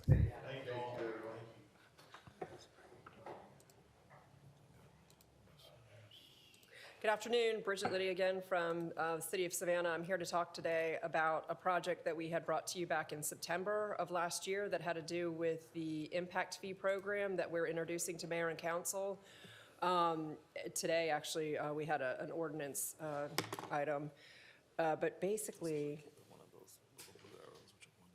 because I thought I sent a presentation to you all. Oh, I'm sorry. Yeah, no, that's okay. I have that. So in any event, just to let you all know what an impact fee is, it's basically looking at having the developer pay their fair share or their proportional impact that they will be having on the community to the City of Savannah. And with that, the process is very much established with the Georgia Department of Community Affairs with their administration of the Development Impact Fee Act. that was passed by Georgia legislatures back in 1990. Can y'all see that presentation? Okay, great. So just to let you all know, the process is pretty convoluted in a way. You have to start off with a methodology report that looks at forecasting, population projections, housing projections, employment projections, and then looks at what type of projects are needed for the community. And then from there, there's a calculation that's done looking at credits and a myriad of different other options that creates a maximum impact fee for various uses that will be constructed in the community. For example, single-family homes would have a specific maximum fee. In addition to that, an industrial warehouse would have a maximum fee. While the methodology report is being developed, the information that comes out of it goes into what's called a capital improvements element plan, which is part of your comprehensive plan if adopted. And that basically qualifies what's in the methodology report, lays out an extensive work program for the next 20 years for the different capital projects that will be coming down the pipeline. In addition to that, how those projects will be funded. So with the methodology report and the CIE, the great news is that you all, back in September, I mentioned, reviewed the CIE report. You made a recommendation that it would go on to the CRC, the Coastal Regional Commission, who in turn forwarded it on to the Department of Community Affairs. The Department of Community Affairs reviewed the document once, had comments. We addressed those comments and sent it back to that sausage-making process. And came back with a favorable recommendation from the Department of Community Affairs. So we are ready to move forward with presenting the impact fee ordinance, which was presented this morning or this afternoon with City Council. And what we're asking for from you today is to actually proceed in accepting the final document of the community elements, capital improvements element, in order for it to go on to mayor and council, who will ultimately adopt the document. And just to let you know, I wanted to share with you some of the public engagement timeframes that we've had. We've had over 13 meetings in the community and with council to have this document vetted. There is some concern from the Home Builders Association, and they have expressed their concerns to City Council in reference to the increase in development fees that they'll be facing due to the possibility of this coming into fruition. Thank you, Ms. Liddy. Mr. Kegler. When do you anticipate council taking up this action to give their final approval? Great question, Mr. Kegler. So this afternoon, we presented the first reading for the impact fee ordinance. As part of that process, there are 2 public hearings that are required. So the first public hearing was held today. We anticipate having that next public meeting. I believe it's February 23rd, if I'm not mistaken with my dates. In addition to that, we would hope to have the CIE go in front of council for the resolution of adoption, as well as a list of affordable housing options that could be exercised if a developer came through and was producing affordable housing. Once council moves on those items, whether it's a yay or nay, we really don't know yet because we still are going through this process. We anticipate it actually going in effect on May 1st. Our thought process is by the end of February through May 1st, we would handle the administrative back end in reference to marketing it and getting it set up internally where we can accept those funds that are coming in.